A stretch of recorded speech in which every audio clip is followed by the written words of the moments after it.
ମୋ ଜୀବନ ପାଇଁ ତାଙ୍କର ସର୍ବଦା ମଙ୍ଗଳ ପାଇଁ ଠାକୁରଙ୍କ ଶ୍ରୀଚରଣ ପ୍ରାର୍ଥନା ଜଣାଇ ସହିତ ସମସ୍ତଙ୍କର ଶାରୀରିକ ଶ୍ରୀଚରଣ ପ୍ରାର୍ଥନା। ବର୍ତ୍ତମାନ ସଂଶୋଧନ ପ୍ରଦାନ କରିବେ ଆମ ଶ୍ରଦ୍ଧା ଜାନକୀ ମା ଶ୍ରୀମତୀ ଜାନକୀ ସାହୁ और सदगुरु वंदना करेंगे आम स्वामी बसंत भाई बसंत कुमार साहू। बर्तमान जानकी मां को अनुरोध कर संशोधन प्रदान करते।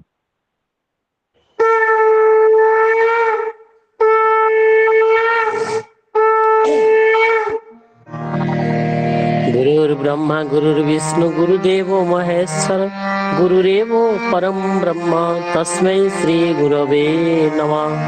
अखंडमंडलाकारं व्याप्तं येन चराचरं तत्पादं दर्शितं येन तस्मै श्री गुरवे नमः। अज्ञानतिमिरन्धस्य ज्ञानाञ्जनशलाकया चक्षुरुन्मिलितं येन तस्मै श्री गुरवे नमः। स्थावरं जङ्गमं व्याप्तं येन कृष्णं चराचरं तत्पादं दर्शितं येन तस्मै श्री गुरवे नमः। चिद्रूपेण परिव्याप्तं त्रैलोक्यं सचराचरं तत्पादं दर्शितं येन तस्मै श्री गुरवे नमः। न गुरुरधिकं तत्त्वं न गुरुरधिकं तपः तत्त्वज्ञानात् परं नास्ति तस्मै श्री गुरवे नमः।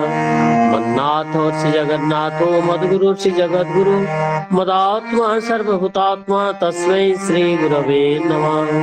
गुरुरादिरनादिश्च गुरु परम दैवतं गुरु परोतरं नास्ति तस्मै श्री गुरवे नमः। ब्रह्मानन्दं परमसुखदं केवलं ज्ञानमूर्तिं दन्दातीतं गगनसदृशं तत्त्वमस्यादिलक्ष्यम् एकं नित्यं विमलमचलं सर्वधीशाखीभूतं भावातीतं त्रिगुणरहितं सद्गुरुं त्वां नमामि सद्गुरुं त्वां नमामि सद्गुरुं त्वां नमामि।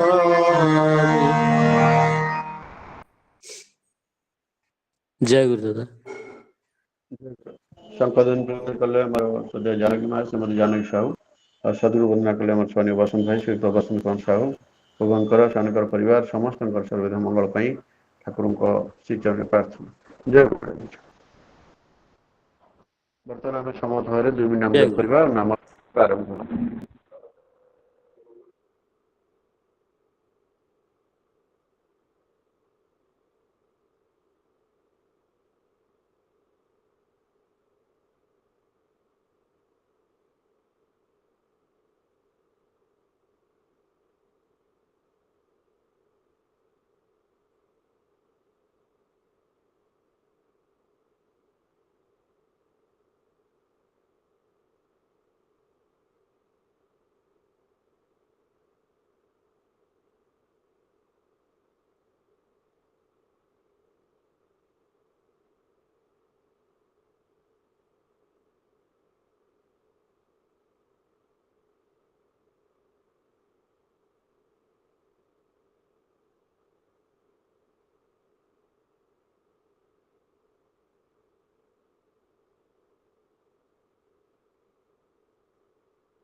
जय गुरु समस्त जय गुरु।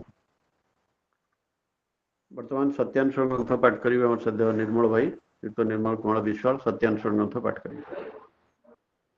जय गुरु। जय गुरु जय गुरु।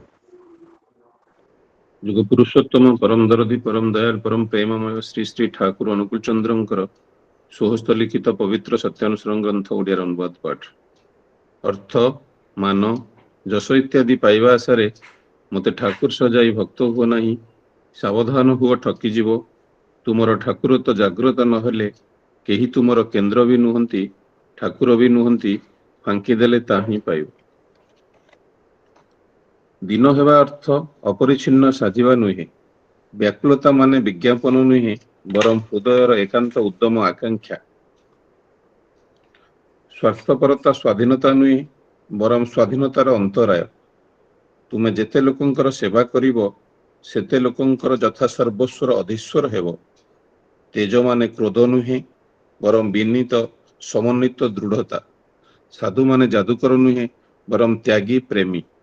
ଭକ୍ତ ମାନେ କଣ ଅହମକ ବରଂ ବିନୀତ ଅହମଯୁକ୍ତ ଜ୍ଞାନୀ। ସହିଷ୍ଣୁତା ମାନେ ପଳାୟନ ନୁହେଁ ପ୍ରେମର ସହିତ ଆଲିଙ୍ଗନ। ଜୟ ଜୟଗୁରୁ।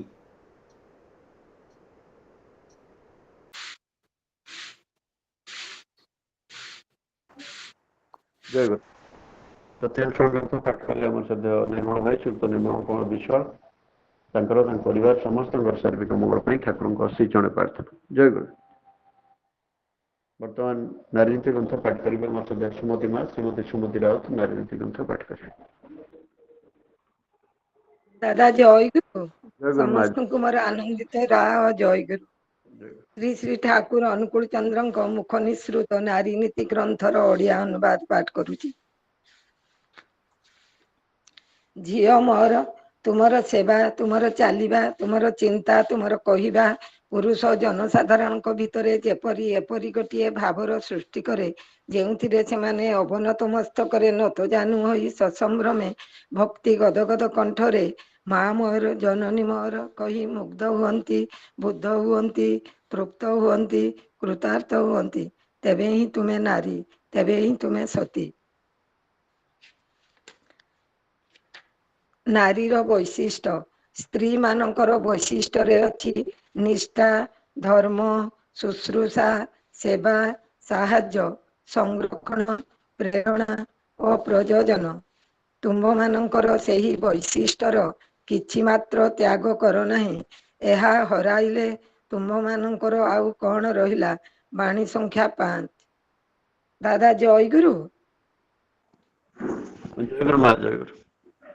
ନାରୀନୀତି ଗ୍ରନ୍ଥ ପାଠ ଜୟଗୁରୁ ଦାଦା। ସୁମତି ମା ଶ୍ରୀମତୀ ସୁମତି ରାଉତ ତାଙ୍କର ତାଙ୍କ ପରିବାର ସମସ୍ତଙ୍କର ଶାରୀରିକ ମଙ୍ଗଳ ପାଇଁ ଠାକୁରଙ୍କ ଶ୍ରୀଚରଣ ପ୍ରାର୍ଥନା। ଜୟଗୁରୁ ମା ଜୟଗୁରୁ।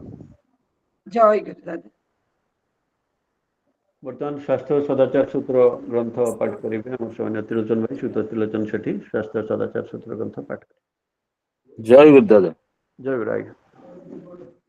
ପରମ ପ୍ରେମ ଶ୍ରୀ ଶ୍ରୀ ଠାକୁର ଅନୁକୂଳ ଚନ୍ଦ୍ରଙ୍କର ଶ୍ରୀମୁଖ ନିଃସୃତ ପବିତ୍ର ଗ୍ରନ୍ଥ ସ୍ୱାସ୍ଥ୍ୟ ଓ ସଦାଚାର ସୂତ୍ର ପାଠ କରୁଛି। ଔଷଧ ସେତେବେଳେ କାର୍ଯ୍ୟକାରୀ ହୋଇ ଉଠେ ଯେତେବେଳେ ବୈଧାନିକ ବିକୃତିର ଆତ୍ପୁରଣୀ ଚରିତ୍ର ତହିଁରେ ନିହିତ ହୋଇଥାଏ। ବୈଧାନିକ ବିକାର ଯହିଁରେ ଯେପରି ଭାବେ ଉଭିନ୍ନ ହୋଇ ବ୍ୟତିକ୍ରମ ସୃଷ୍ଟି କରି ଚାଲେ, ଔଷଧର ଉପାଦାନୀଭୂତ ଉପକରଣ ଗୁଣଦୀପନା ନେଇ ତତ୍ ନିରାକରଣୀ ବୈଶିଷ୍ଟ୍ୟ ସମ୍ପନ୍ନ ଯଦି ହୁଏ, ତେବେ ଔଷଧର ସେହି ଚରିତ୍ର ସେହି ବିକୃତିକୁ ସୁସଂସ୍କୃତ କରି ବିଧାନକୁ ସ୍ୱସ୍ତି ବିନୟନରେ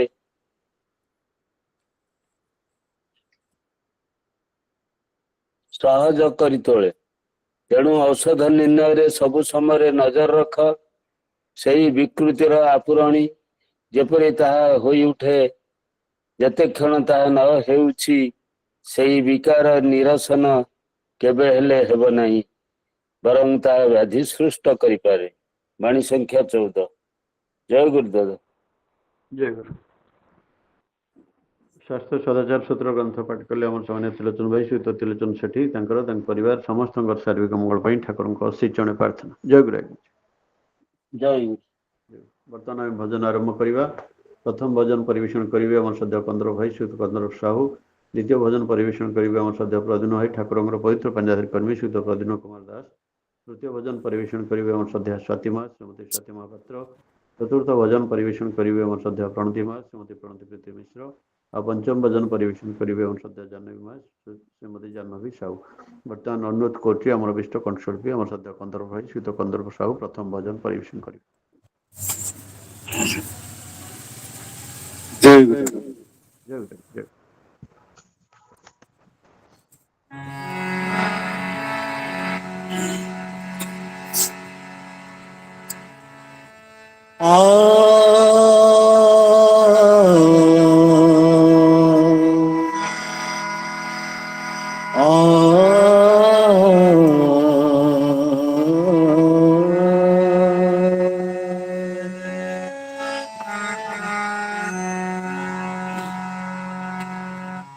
ତୁମ ବିନା ପ୍ରଭୁ କିଏ ମୋର ଅଛି? କାକେ କହିବି ଦୁଃଖ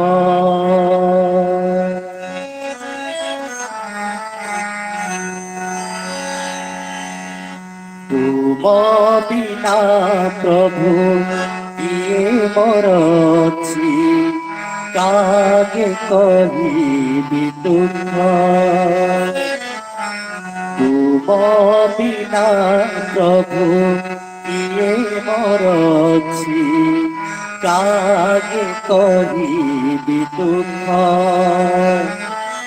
आहे दुख हारी केवल तुमरी आहे दुख हारी केवल तुमरी प्रेम को बणिछि सुख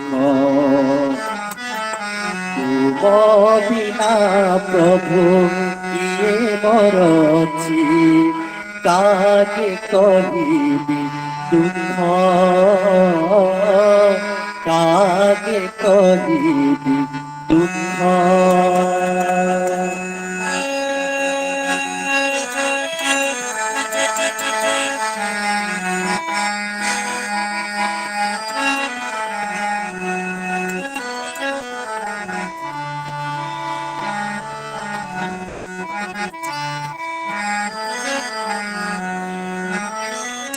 অন্তরর ভাষা বুঝি পার বলি তুমি তো অন্তর জানি তেণু এ অন্তর ଦେଇଛି ରବି ଏ ମୋର ଜୀବନ ସ୍ୱାମୀ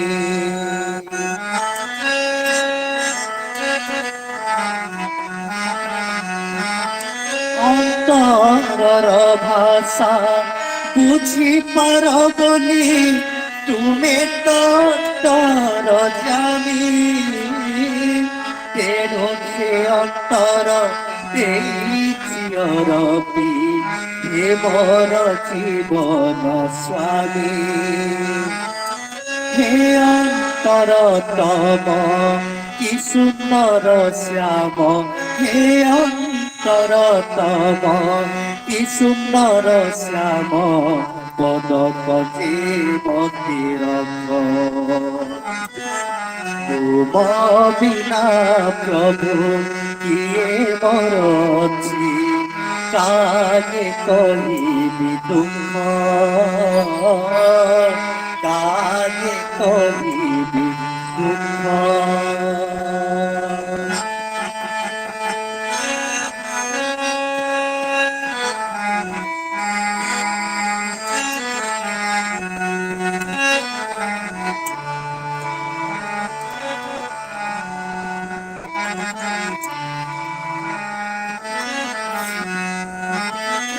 তুম সাথে বর ভাব দিয়া নিয়া কেউ জড়া দিনরু সে লাগি মুকতি কর মহাপ্রভু ভব মায়া বন্ধনরু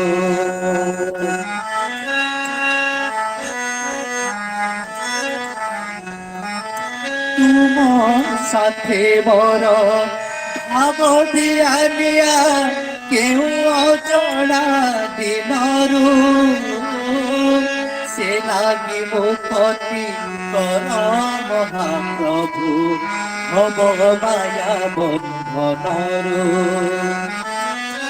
আহে ভাব গ্রাহী সে ভাব মনাগি আহে ভাব গ্রাহী সে ভাব মনাগি স্বর্গঠু বেশি সুখ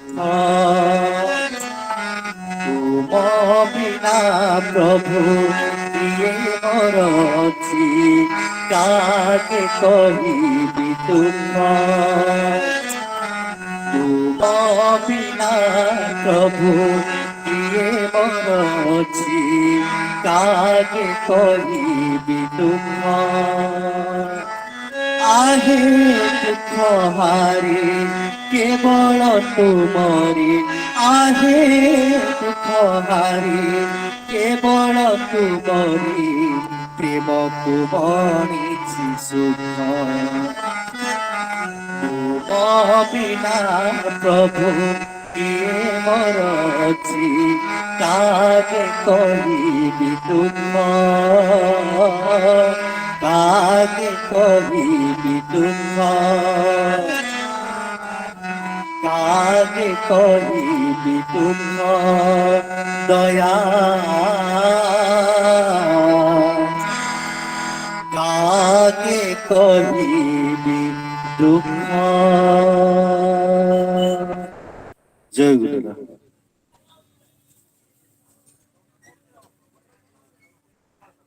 ଜୟ ଗୁରୁ।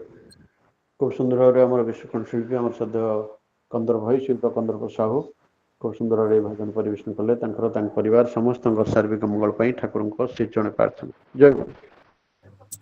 जय गुरु ବର୍ତ୍ତମାନ ପରବର୍ତ୍ତୀ ଭଜନ ପରିବେଷଣ କରିବେ ଆମର ଅନ୍ୟତମ ବିଶ୍ୱକୋଣ ଶିଳ୍ପୀ ଆମର ଶ୍ରଦ୍ଧେୟ ପ୍ରଦୀନ ଭାଇ ଠାକୁରଙ୍କର ପବିତ୍ର ପାଞ୍ଜାତିର କର୍ମୀ ଶ୍ରୀଯୁକ୍ତ ପ୍ରଦୀନ କୁମାର ଦାସ ପରବର୍ତ୍ତୀ ଭଜନ ପରିବେଷଣ କରିବେ। ଜୟ ଗୁରୁ। ଜୟ ଗୁରୁ ଆଜ୍ଞା।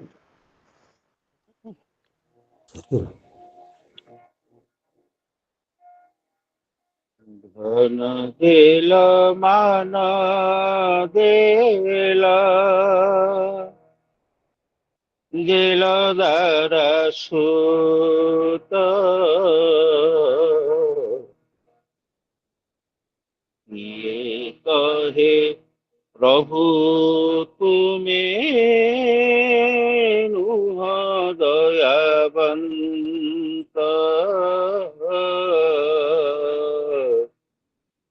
ଇଏ କହେ ପ୍ରଭୁ ତୁମେ ନୁହ ଦୟାବନ୍ତ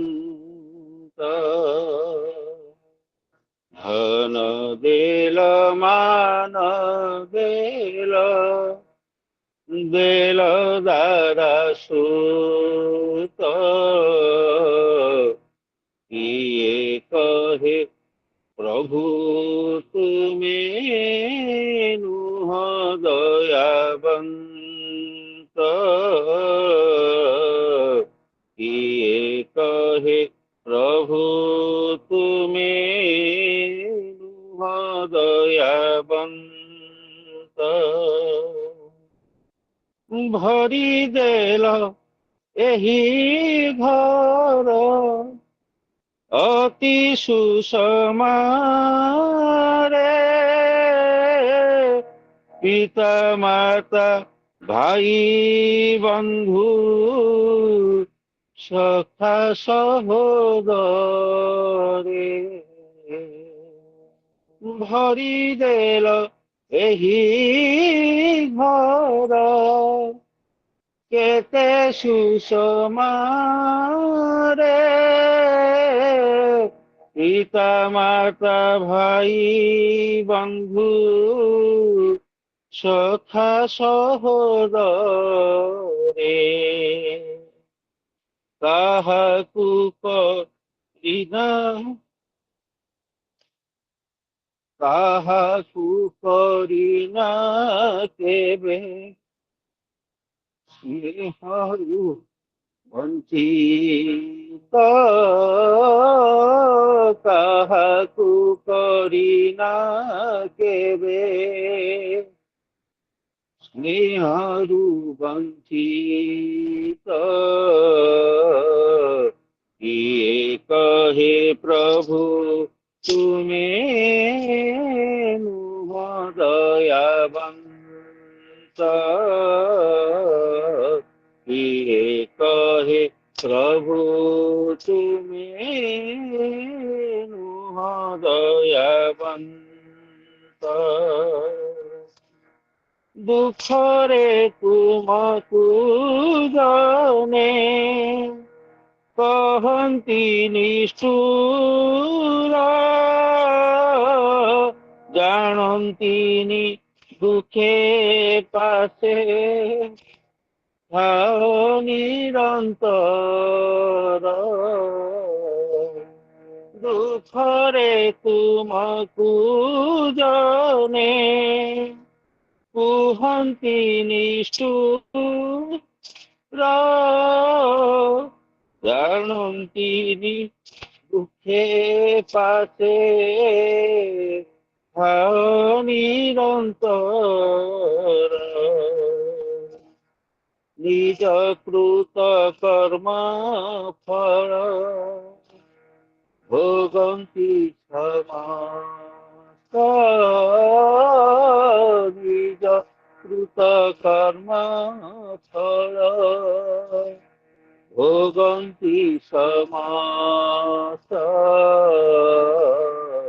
କିଏ କହେ ପ୍ରଭୁ ତୁମେ ନୁହ ଦୟାବନ୍ତ କିଏ କହେ ପ୍ରଭୁ ତୁମେ ନୁହ ଦୟାବନ୍ତ ଅଜ୍ଞାନ ମାନବ କାହୁଁ ତୁମକୁ ଜାଣିବା ଧନ ମାନ ଜ୍ଞାନ ଗର୍ବେ କାହୁଁ ବା ଦେଖିବ ଅଜ୍ଞାନ ମାନବ କାହୁଁ ତୁମକୁ ଜାଣିବା ଧନ ମାନ ଜ୍ଞାନ ଗର୍ବେ କାହୁଁ ବା ଦେଖିବ ଜାଣିବ କରୁଣା ହେଲେ ଜାଣିବ କରୁଣା ହେଲେ ଜାଣିବ କରୁଣା ହେଲେ ଶ୍ରୀଚରଣାଶ୍ରିତ ଜାଣିବ କରୁଣା ହେଲେ ଶ୍ରୀଚରଣାଶ୍ରିତ କିଏ କହେ ପ୍ରଭୁ ତୁମେ ନୁହ ଦୟାବନ୍ତ କିଏ କହେ ପ୍ରଭୁ ତୁମେ ନୁହ ଦୟାବନ୍ତ ଧନ ଦେଲ ମାନ ଦେଲ ଦେଲ ଦାରା ସୁତ କହେ ପ୍ରଭୁ ତୁମେ ନୁହ ଦୟାବନ୍ତ କିଏ କହେ ପ୍ରଭୁ ତୁମେ ନୁହ ଦୟାବନ୍ତ କିଏ କହେ ପ୍ରଭୁ ତୁମେ ନୁହ ଦୟାବନ୍ତ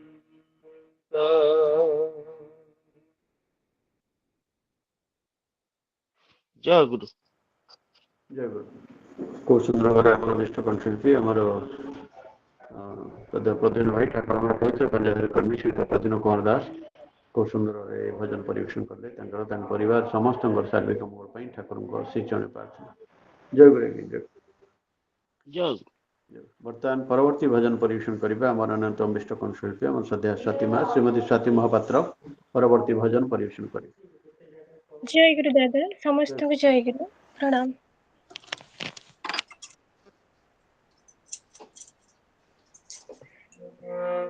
ଜୟ ଗୁରୁ।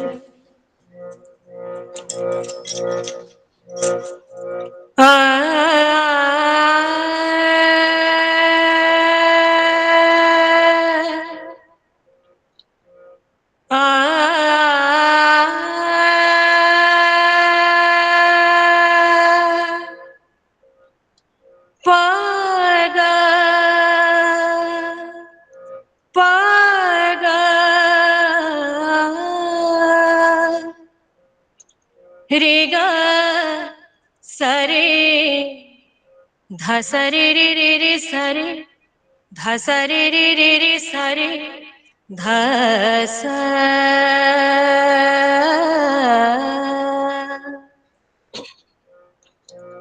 লাগে না ভাল तुमरी बिना प्रभु तुमरी बिना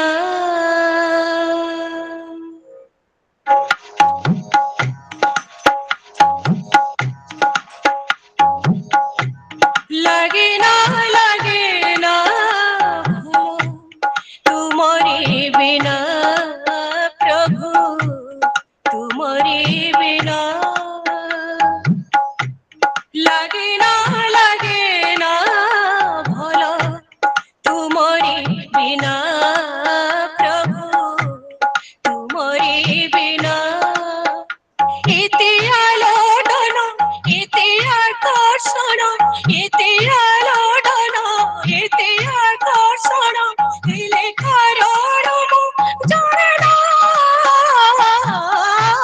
लगे ना भला तुमरी बिना प्रभु तुमरी बिना लगे ना भला तुमरी बिना प्रभु तुमरी बिना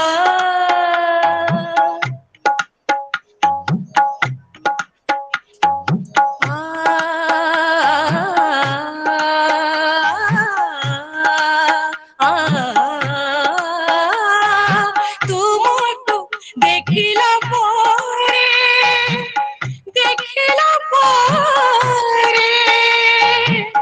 तुमको देखिला परे तुमको देखिला परे हजी जाए प्रभु तुमरी भीतरे तुमको देखिला परे हजी जाए प्रभु तुमरी भीतरे तुमे सर्वभौम मु सर्वनिम्न तुमे सर्वभौम मु सर्वनिम्न हेले कथा मु बुझे ना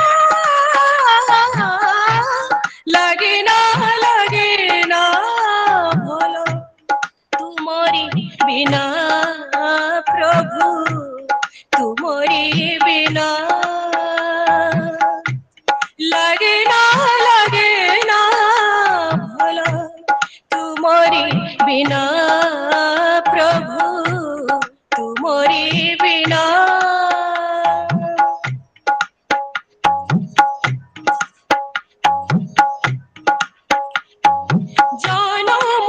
जन्म साथी मु भावी बसे प्रभु तुमको जेमिति जन्म साथी मु भावी बसे प्रभु तुमको जेमिति भाव प्रबल रे मु भूल करे भाव प्रबल रे मु भूल करे तुमे देवता बुझे ना लगे ना भला तुमरी बिना प्रभु तुमरी बिना लगे ना भला तुमरी बिना प्रभु तुमरी बिना इति आलोडन इति आकर्षण इति आलोडन इति आकर्षण हेले कारण जाने ना लगे ना भला तुमरी बिना प्रभु तुमरी बिना लगे ना भला तुमरी बिना प्रभु तुमरी बिना तुम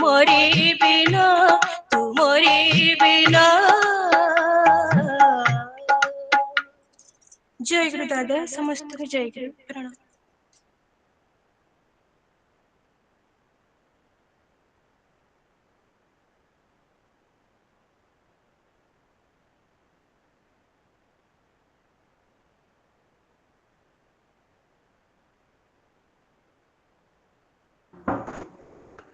जय गुरु खूब सुंदर समुद्र सुललित कंठरे आम अभिष्ट कंठशिल्पी आम श्रद्धा साथी माँ श्रीमती स्वाति महापात्र खूब सुंदर भाव ये भजन परिवेशन कले परिवार समस्त सार्विक मंगल ठाकुर चरण प्रार्थना।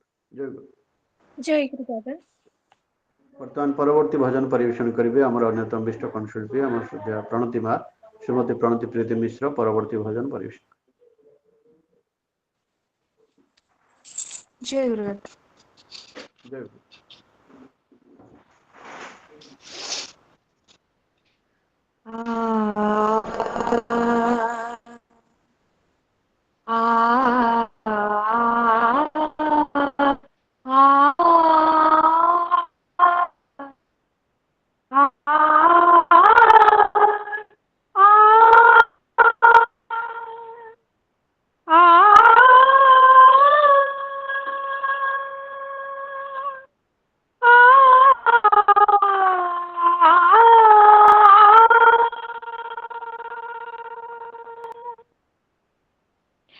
पासे पासे मोर अछ निरंतर तुमको जाइछि भूली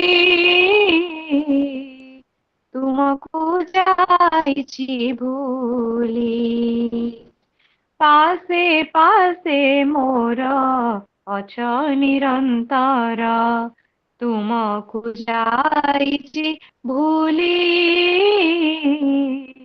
तुमको जाइछि भूली बुझी पारिलिनी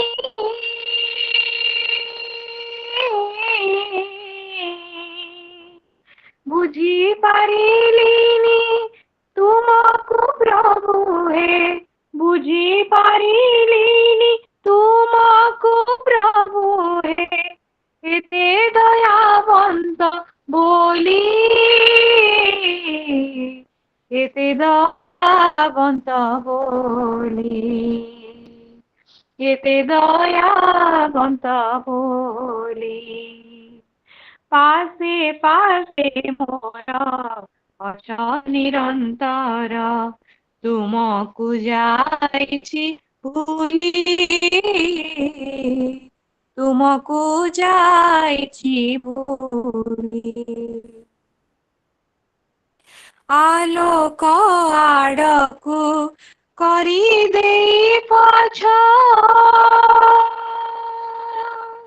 अंधारे उंडाली चालुथिली पथ ओ आलोक आड़कू करी दे पछ अंधारे उंडाली चालुथिली पथ छंदी दे मोर प्रभु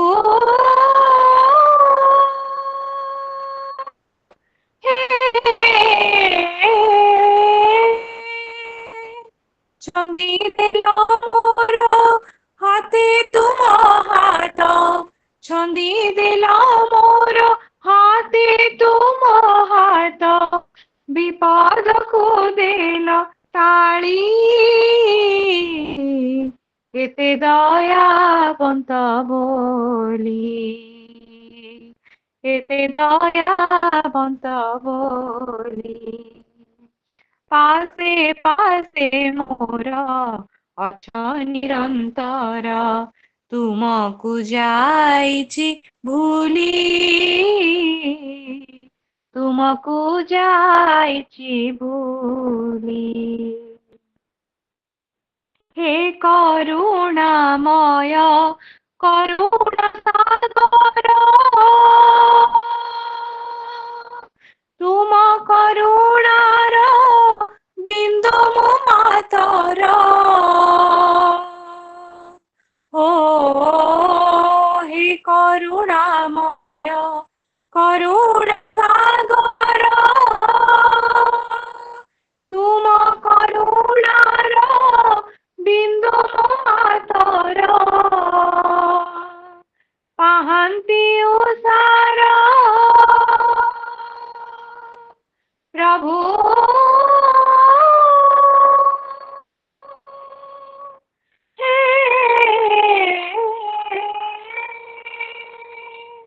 পাহান্তি উষার অরুণিমা তুমি পাহান্তি উষার অরুণিমা তুমি মোর প্রীতি অর্ঘ্য দেলি এতে দয়াবন্ত বলি এতে দয়াবন্ত বলি পাশে পাশে মোর অছ নিরন্তর তুমকু যাইছি ভুলি তুমকু যাইছি ভুলি বুঝি পারিলিনি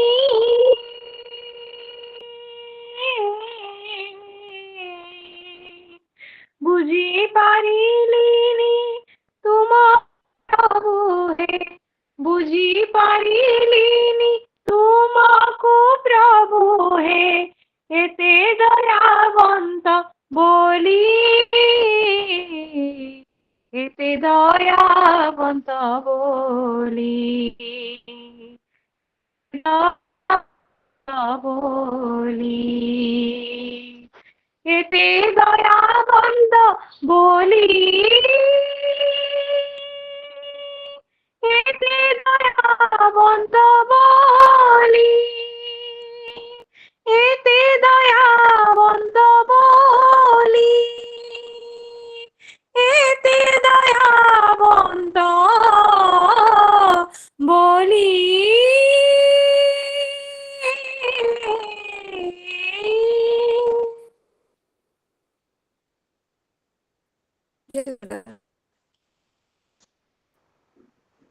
जय गुरु खूब सुंदर समुद्र श्लोक कंठरे आम विष्ट कंठशिल्पी आम सद्या प्रणति माँ श्रीमती प्रणति प्रीति मिश्र खूब सुंदर समय जयंती माँ श्रीमती जयंती साईकर विरचित यह भजन परिवेशन कले परिवार समस्त शारीरिक मंगल ठाकुर श्रीचरण प्रार्थना जय गुरु महाराज।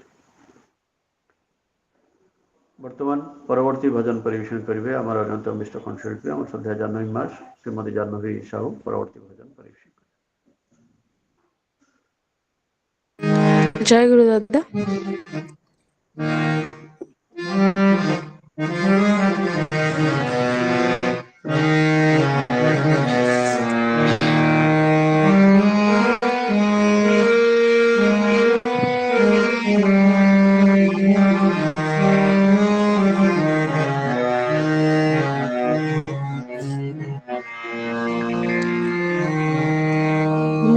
महामिलनर तीर्थ तुम्हें गो अमृतमय धारा महामिलनर तीर्थ तुम्हें गो अमृतमय धारा तुम्हारे सोहागे सीता धरणी तुम्हारे सोहागे सीता धरणी ममता हे मधु झरा अमृतमय धारा महामिलनर तीर्थ तुम्हें गो अमृतमय धारा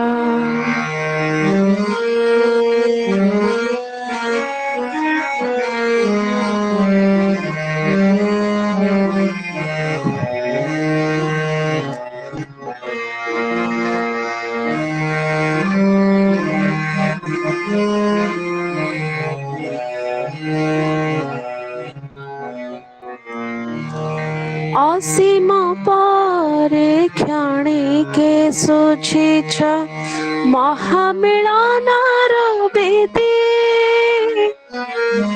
सतबुको ज्वाला विरह जातना निभाई छबुके बांधे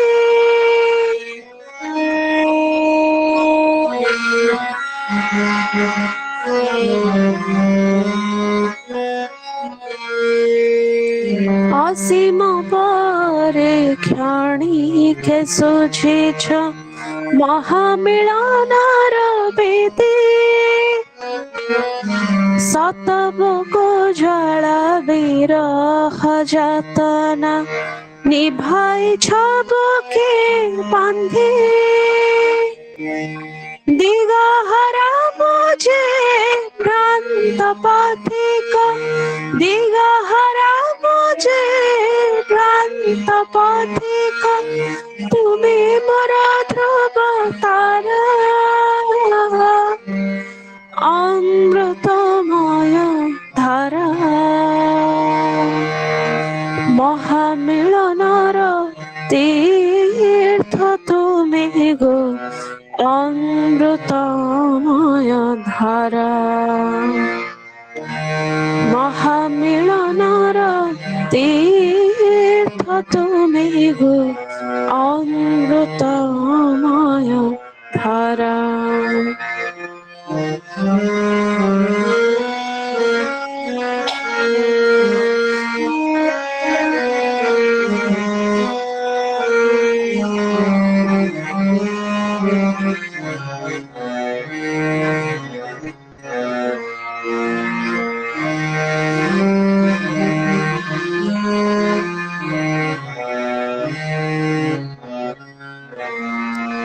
प्रलय बकुरे सांत्वना तुम्हें झंझरे को शोनो बैसाखी झड़े शांत परस मुग्ध करे छ प्राण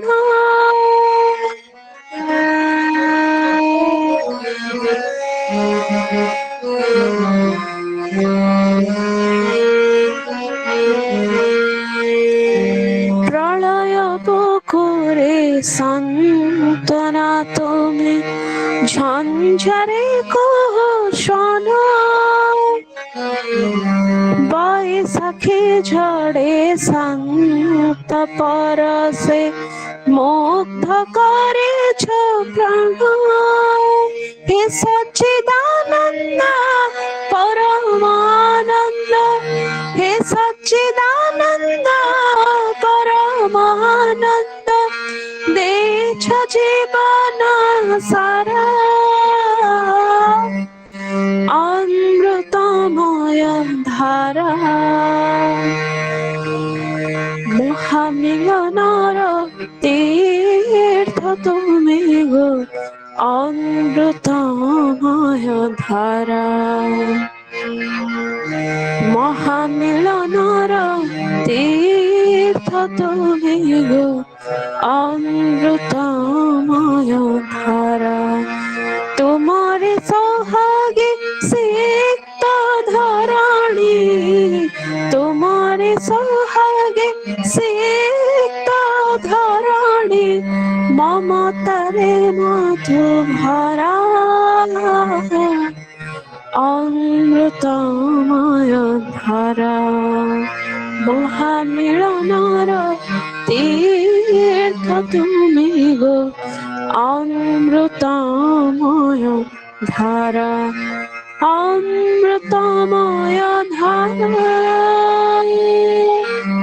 तुम्हें मोरा ध्रुव तारा तुम्हें मोरा ध्रुव तारा तुम्हें मोरा ध्रुव तारा। जय गुरु दादा।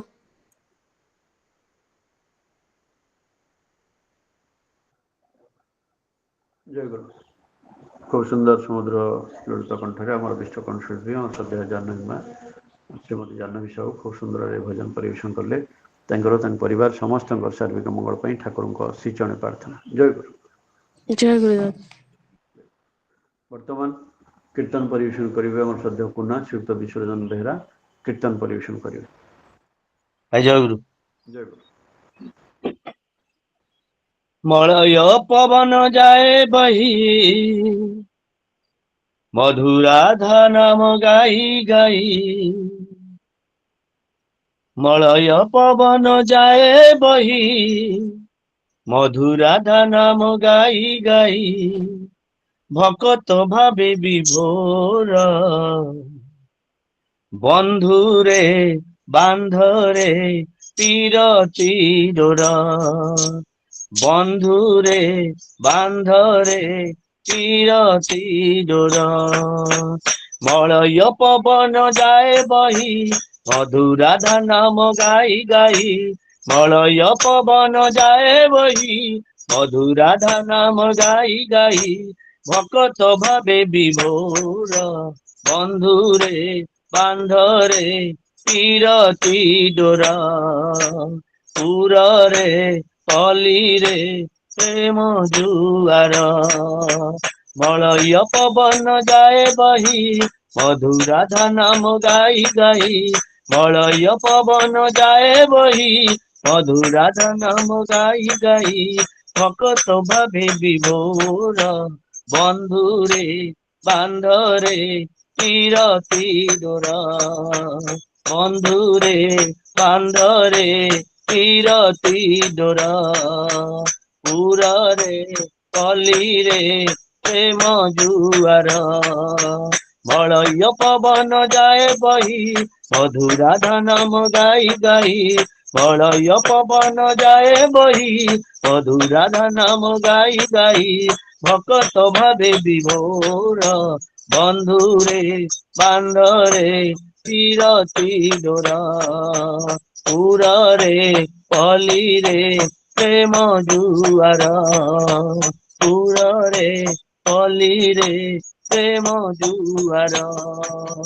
দিগে দিগে চৌদিগে আনন্দ আলয়, দিগে দিগে চৌদিগে আনন্দ আলয়, বাজে তা বিজয় ভেরি নব সূর্য হৃদয়, বাজে তা বিজয় ভেরি নব সূর্য উদয়, অচଳ সাগর বেড়া দেই সাগর কমଳ যায় চুই, অচଳ সাগর বেড়া দেই সাগর কমଳ যায় চুই, অচଳ সাগর বেড়া দেই সাগর কমଳ যায় চুই, ধন্য আজি চরাচর বন্ধুরে বান্ধরে চিরতি ডোরা, পুରରେ কলিরে প্রেম জুয়ার, বন্ধুরে বান্ধরে চিরতি ডোরা,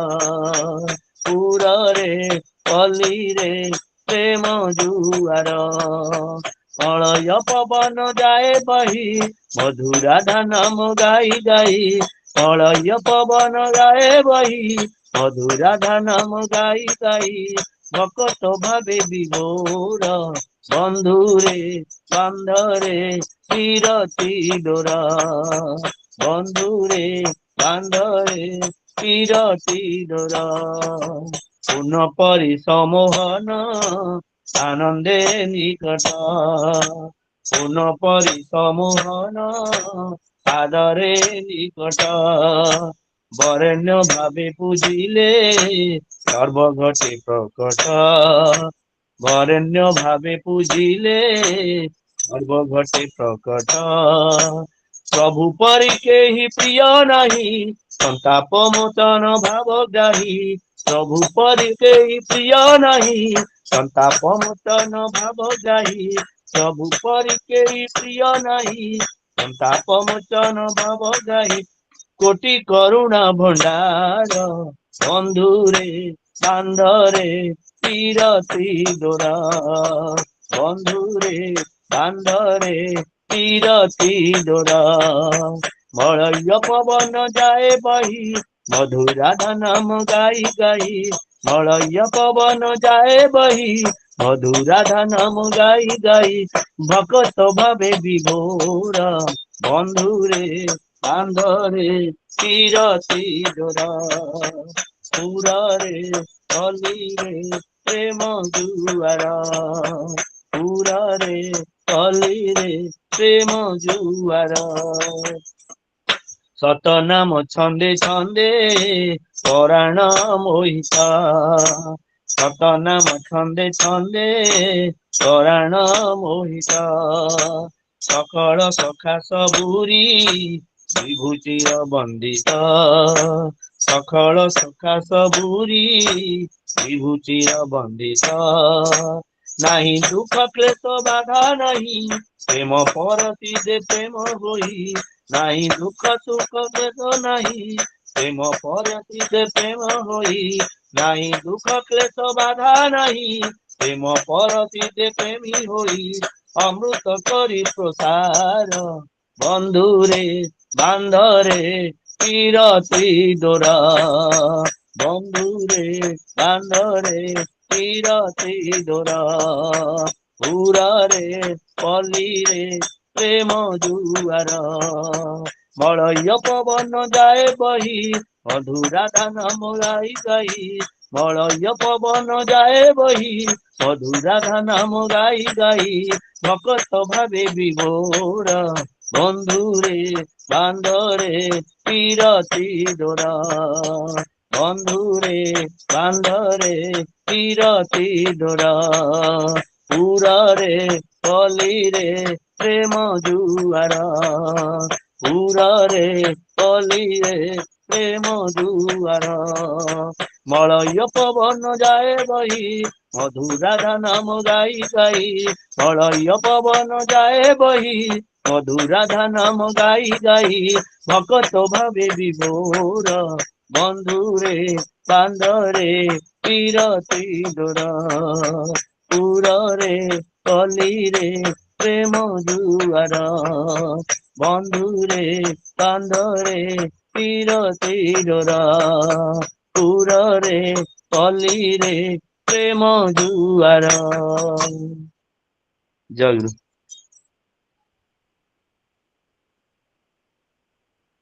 ଜୟ ଗୁରୁ। ଖୁବ୍ ସୁନ୍ଦର ଭାବରେ ଆମର ଶ୍ରଦ୍ଧା ପୁନା ଶ୍ରୀ ବିଶ୍ୱନାଥ ବେହେରା ଖୁବ୍ ସୁନ୍ଦର ଭାବରେ କୀର୍ତ୍ତନ ପରିବେଷଣ କଲେ ଆଉ ତାଙ୍କର ତାଙ୍କ ପରିବାର ସମସ୍ତଙ୍କ ସର୍ବଦା ମଙ୍ଗଳ ପାଇଁ ଠାକୁରଙ୍କ ଶ୍ରୀଚରଣରେ ପ୍ରାର୍ଥନା। ଜୟ ଗୁରୁ। ପ୍ରତିଦିନ ପ୍ରାତଃ ସମୟରେ ଚାନ୍ଦୋଳ ସତ୍ସଙ୍ଗ ବିହାର ଅନୁକୂଳରେ ଏହି ସତ୍ସଙ୍ଗ ଆଉ ଆଜିର ସତ୍ସଙ୍ଗ ନିବେଦନ କରିଛନ୍ତି ମୋର ବଡ଼ ଭାଇ ଡକ୍ଟର ସୁରେଶ ଚନ୍ଦ୍ର ଦଳେ ଆଏସ୍ ପରିବାରର ସମସ୍ତଙ୍କ ସର୍ବଦା ମଙ୍ଗଳ ପାଇଁ ଠାକୁରଙ୍କ ଶ୍ରୀଚରଣରେ ପ୍ରାର୍ଥନା। ତତ୍ସହିତ ସତ୍ସଙ୍ଗ ନିବେଦନ କରିଛନ୍ତି ଆମର ଶ୍ରଦ୍ଧେୟ ସଚ୍ଚିଦାନନ୍ଦ ଭାଇ ଶ୍ରୀଯୁକ୍ତ ସଚ୍ଚିଦାନନ୍ଦ ପ୍ରଭୁ ତାଙ୍କର ମାତୃଦେବଙ୍କର ଜନ୍ମଦିନ ଉପଲକ୍ଷେ ସେଇ ମାତୃଦେବଙ୍କର ସର୍ବଦା ମଙ୍ଗଳ ପାଇଁ ଏବଂ ତାଙ୍କର ସୁସ୍ଥ ଦୀର୍ଘ ନିରାମ ଜୀବନ ପାଇଁ ଠାକୁରଙ୍କ ଶ୍ରୀଚରଣ ପ୍ରାର୍ଥନା ଜଣାଇ ସହିତ ସଚ୍ଚିଦାନନ୍ଦ ଭାଇ ତାଙ୍କର ପରିବାର ସମସ୍ତଙ୍କ ଶାରୀରିକ ମଙ୍ଗଳ ପାଇଁ ଠାକୁରଙ୍କ ଶ୍ରୀଚରଣ ପ୍ରାର୍ଥନା। ତତ୍ସହିତ ସତ୍ସଙ୍ଗ ନିବେଦନ କରିଛନ୍ତି ଆମର ସେମାନେ ଲଲଟେନ୍ଦୁ ଭାଇ ଶ୍ରୀ ଲଲଟେନ୍ଦୁ ପଟ୍ଟନାୟକ ତାଙ୍କର ତାଙ୍କ ପରିବାର ସମସ୍ତଙ୍କ ସର୍ବଦା ମଙ୍ଗଳ ପାଇଁ ଠାକୁରଙ୍କ ଶ୍ରୀଚରଣରେ ପ୍ରାର୍ଥନା। ତତ୍ସହିତ ସତ୍ସଙ୍ଗ ନିବେଦନ କରିଛନ୍ତି ଆମର ଶ୍ରଦ୍ଧେୟ ମିକି ବାବୁ ଶ୍ରୀ ଅଭିରୂପ ସାହୁ ତାଙ୍କର ତାଙ୍କ ପରିବାର ସମସ୍ତଙ୍କ ଶାରୀରିକ ମଙ୍ଗଳ ପାଇଁ ଠାକୁରଙ୍କ ଶ୍ରୀଚରଣରେ ପ୍ରାର୍ଥନା। ତତ୍ସହିତ ସତ୍ସଙ୍ଗ ନିବେଦନ କରିଛନ୍ତି ଆମର ଶ୍ରଦ୍ଧେୟ ବିନୋଦ ଭାଇ ବିନୋଦ କୁମାର ପ୍ରଧାନ ତାଙ୍କର ଧର୍ମପତ୍ନୀ ଆମ ଶ୍ରଦ୍ଧେୟ ଲକ୍ଷ୍ମୀପ୍ରିୟା ମା ଶ୍ରୀମତୀ ଲକ୍ଷ୍ମୀପ୍ରିୟା ପ୍ରଧାନ ତାଙ୍କର ଜନ୍ମଦିନ ଲକ୍ଷ୍ମୀପ୍ରିୟା ମାଙ୍କର ସୁସ୍ଥ ସୁଦୀର୍ଘ ନିରାମ ଜୀବନ ପାଇଁ ଏବଂ ତାଙ୍କର ସର୍ବଦା ମଙ୍ଗଳ ପାଇଁ ପ୍ରାର୍ଥନା ଜଣାଇବା ସହିତ ବିନୋଦ ଭାଇ ତାଙ୍କ ପରିବାର ସମସ୍ତଙ୍କର ଶାରୀରିକ ମଙ୍ଗଳ ପାଇଁ ଠାକୁରଙ୍କ ଶ୍ରୀଚରଣରେ ପ୍ରାର୍ଥନା। ସବୁଦିନ ଭଳି ଆମର ସତ୍ସଙ୍ଗରେ ଅନେକ ପୂଜ୍ୟ ରୀତି ଅଧର୍ଯ୍ୟ ଯାଜକ ଗୁରୁ ଭାଇ ମାନେ ମା ମାନେ ଯୋଗଦାନ କରିଛନ୍ତି। ପ୍ରତିଦିନ ଭଳି ଆମର ଠାକୁରଙ୍କ ସପ୍ରତୀତି ପୂଜ୍ୟ ସର୍ବଶ୍ରୀ ପରମ କୁମାର ସ୍ୱାଇଁ ଅଶୋକ କୁମାର ମଲ୍ଲିକ ବିଜୟଭୂଷଣ ମିଶ୍ର ବିଚିତାନନ୍ଦ ଆଚାର୍ଯ୍ୟ ଆଉ Bhubaneswar Maiti Rajabandhu Behera doctor Nagendra Swain doctor Sitakanta Das doctor Sumanta Kumar Mishra doctor Panchal Mishra doctor Pabitra Kumar Mekap engineer Kashinath Tripathy engineer Abhinay Mohapatra engineer Sachidananda Mallick engineer Sarat Kumar Das engineer Sashank Sekhar Behera engineer Yubaraj Prasad Jatindra Kumar Sahu Jagadish Chandra Sahu Kailash Chandra Behera Mangata Sahu Narottam Pradhan Nimai Charan Das Pareswar Jena Prabhat Kumar Sahu Prashant Kumar Singh Parashuram ମାଣିକ ରମେଶ ଚନ୍ଦ୍ର ନାୟକ ରଘୁନାଥ ବସ୍ତିଆ ରଜନୀକାନ୍ତ ପଣ୍ଡା ରବୀନ୍ଦ୍ରନାଥ ପ୍ରଧାନ ସନ୍ତୋଷ କୁମାର ଷଡ଼ଙ୍ଗୀ ସୁଭାଷ ଚନ୍ଦ୍ର ଦାସ ତାରାକାନ୍ତ ବେହେରା ପ୍ରଫେସର ଉଦୟ ସେନ ଲେଙ୍କା ପ୍ରଫେସର ହୃଦୟରଞ୍ଜନ ତ୍ରିପାଠୀ ଏଭଳି ଅନେକ ପୂଜ୍ୟ ରୀତି ମାନେ ଯୋଗ ଦେଇଛନ୍ତି। ପରବର୍ତ୍ତୀ ଅବସ୍ଥାରେ ଆଉ ଯଦି କିଏ ଯୋଗ ଦେଇଥିବେ ହୁଏତ ମୁଁ ଦେଖି ନଥାଇପାରେ। ଆଉ ଆମ ପାଖରେ ଠାକୁରଙ୍କ କଥା ଯେ ତୋଳି ଧରିବେ ଆମେ ସମସ୍ତେ ଜାଣିଛନ୍ତି। ଅନେକ ଥର ତାଙ୍କର ଠାକୁରଙ୍କ କଥା ଶୁଣି ଆସିଛନ୍ତି। ଜଣେ ବିଜ୍ଞ ବ୍ୟକ୍ତିତ୍ୱ, ଜଣେ ସୁବକ୍ତା, ଜଣେ ବିଷ୍ଟ ଶିକ୍ଷାବିତ୍, ସେ ହେଲେ ଆମର ସମ୍ମାନୀୟ ନୃସିଂହ ଦାସ, ଠାକୁରଙ୍କ ସପ୍ରତ ରୀତିକ ଯୁକ୍ତ ନୃସିଂହ ଚରଣ ସହ। ଆଉ ଆଜି ଆମର ଅନୁରୋଧ ରକ୍ଷା କରି ସଦସ୍ୟ ଠାକୁରଙ୍କ କଥା ତୋଳି ଧରିବେ, ତାଙ୍କୁ ଅନୁରୋଧ କରିବା, ଆଲୋଚନା ଆରମ୍ଭ କରିବେ ନୃସିଂହ ଚରଣ ସହ ଠାକୁରଙ୍କ ସପ୍ରତ ରୀତି। ଜୟ ଗୁରୁଦେବ। ଜୟ ଗୁରୁ। ଜୟ ଗୁରୁ ଆଜ୍ଞା। ଜୟ ଆଜିର এই ପାବନ ପବିତ୍ର ଆଭାସୀ ସତ୍ସଙ୍ଗରେ ଯୋଗଦାନ କରି ପରମ ପିତାଙ୍କ ଚରଣ ପଙ୍କଜରେ ନତଜାନୁ ଶତକୋଟି ପ୍ରଣାମ ଜଣାଏ। ଶ୍ରୀ ଶ୍ରୀ ବଡ଼ ମାଙ୍କ ପଦାର ବିନ୍ଦୁରେ ପ୍ରଣାମ। ପରମ ପୂଜନୀୟ ଶ୍ରୀ ଶ୍ରୀ ବଡ଼ଦାଙ୍କ ପଦ ପଙ୍କଜରେ ପ୍ରଣାମ। ପରମାରାଧ୍ୟ ଆଚାର୍ଯ୍ୟ ଦେବଙ୍କ ପଦ କମଳରେ ପ୍ରଣାମ। ଗୁରୁ ପରିବାରର ସମସ୍ତ ବରଣ୍ୟ ପ୍ରଣମ୍ୟ ସଦସ୍ୟମାନଙ୍କୁ ଭକ୍ତିର ଅର୍ଘ୍ୟାଞ୍ଜଳି ନିବେଦନ କରେ।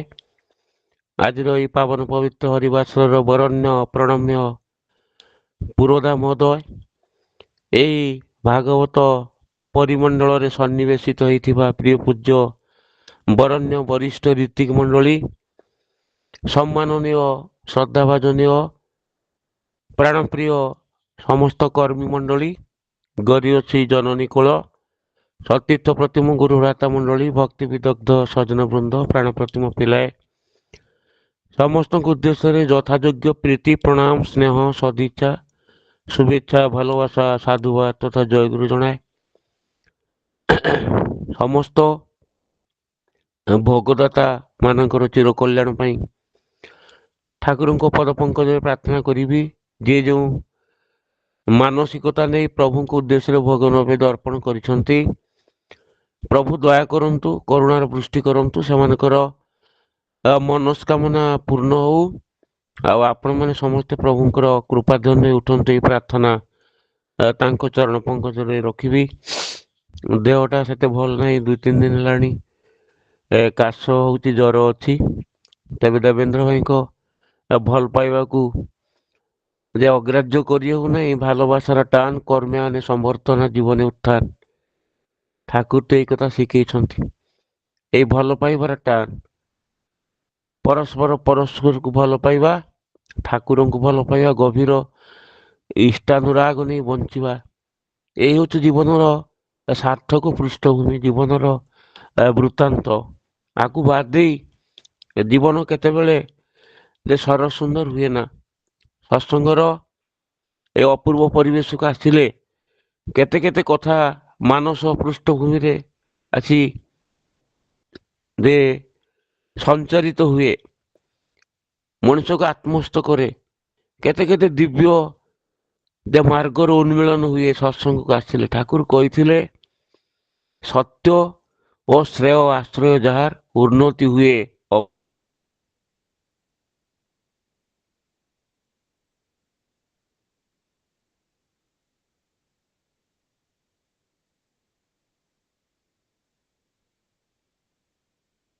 ପାଦତା। ମୁଁ ଚାହେଁ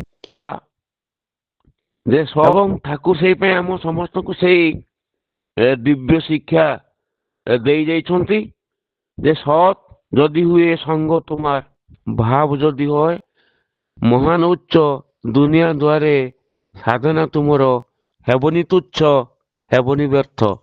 ଯଦି ବାସ୍ତବରେ ମୁଁ ସତ୍ ସମ୍ପର୍କରେ ଜ୍ଞାନ ଆହରଣ କରିଛି ଏବଂ ସତ୍ ରାସ୍ତାରେ ମୁଁ ଚାଲିଛି, ତାହେଲେ ମୋ ଭାବନା ମହାନ ଉଚ୍ଚ ହେବ ଏବଂ এই ଦୁନିଆ ଦ୍ୱାରେ ସାଧନା ମୋର ତୁଚ୍ଛ ହେବ ନାହିଁ, ବ୍ୟର୍ଥ ହେବ ନାହିଁ, ମୋ ପାଇଁ ଏକ ଦିବ୍ୟ ରାସ୍ତାର ଉନ୍ମିଳନ କରିବ।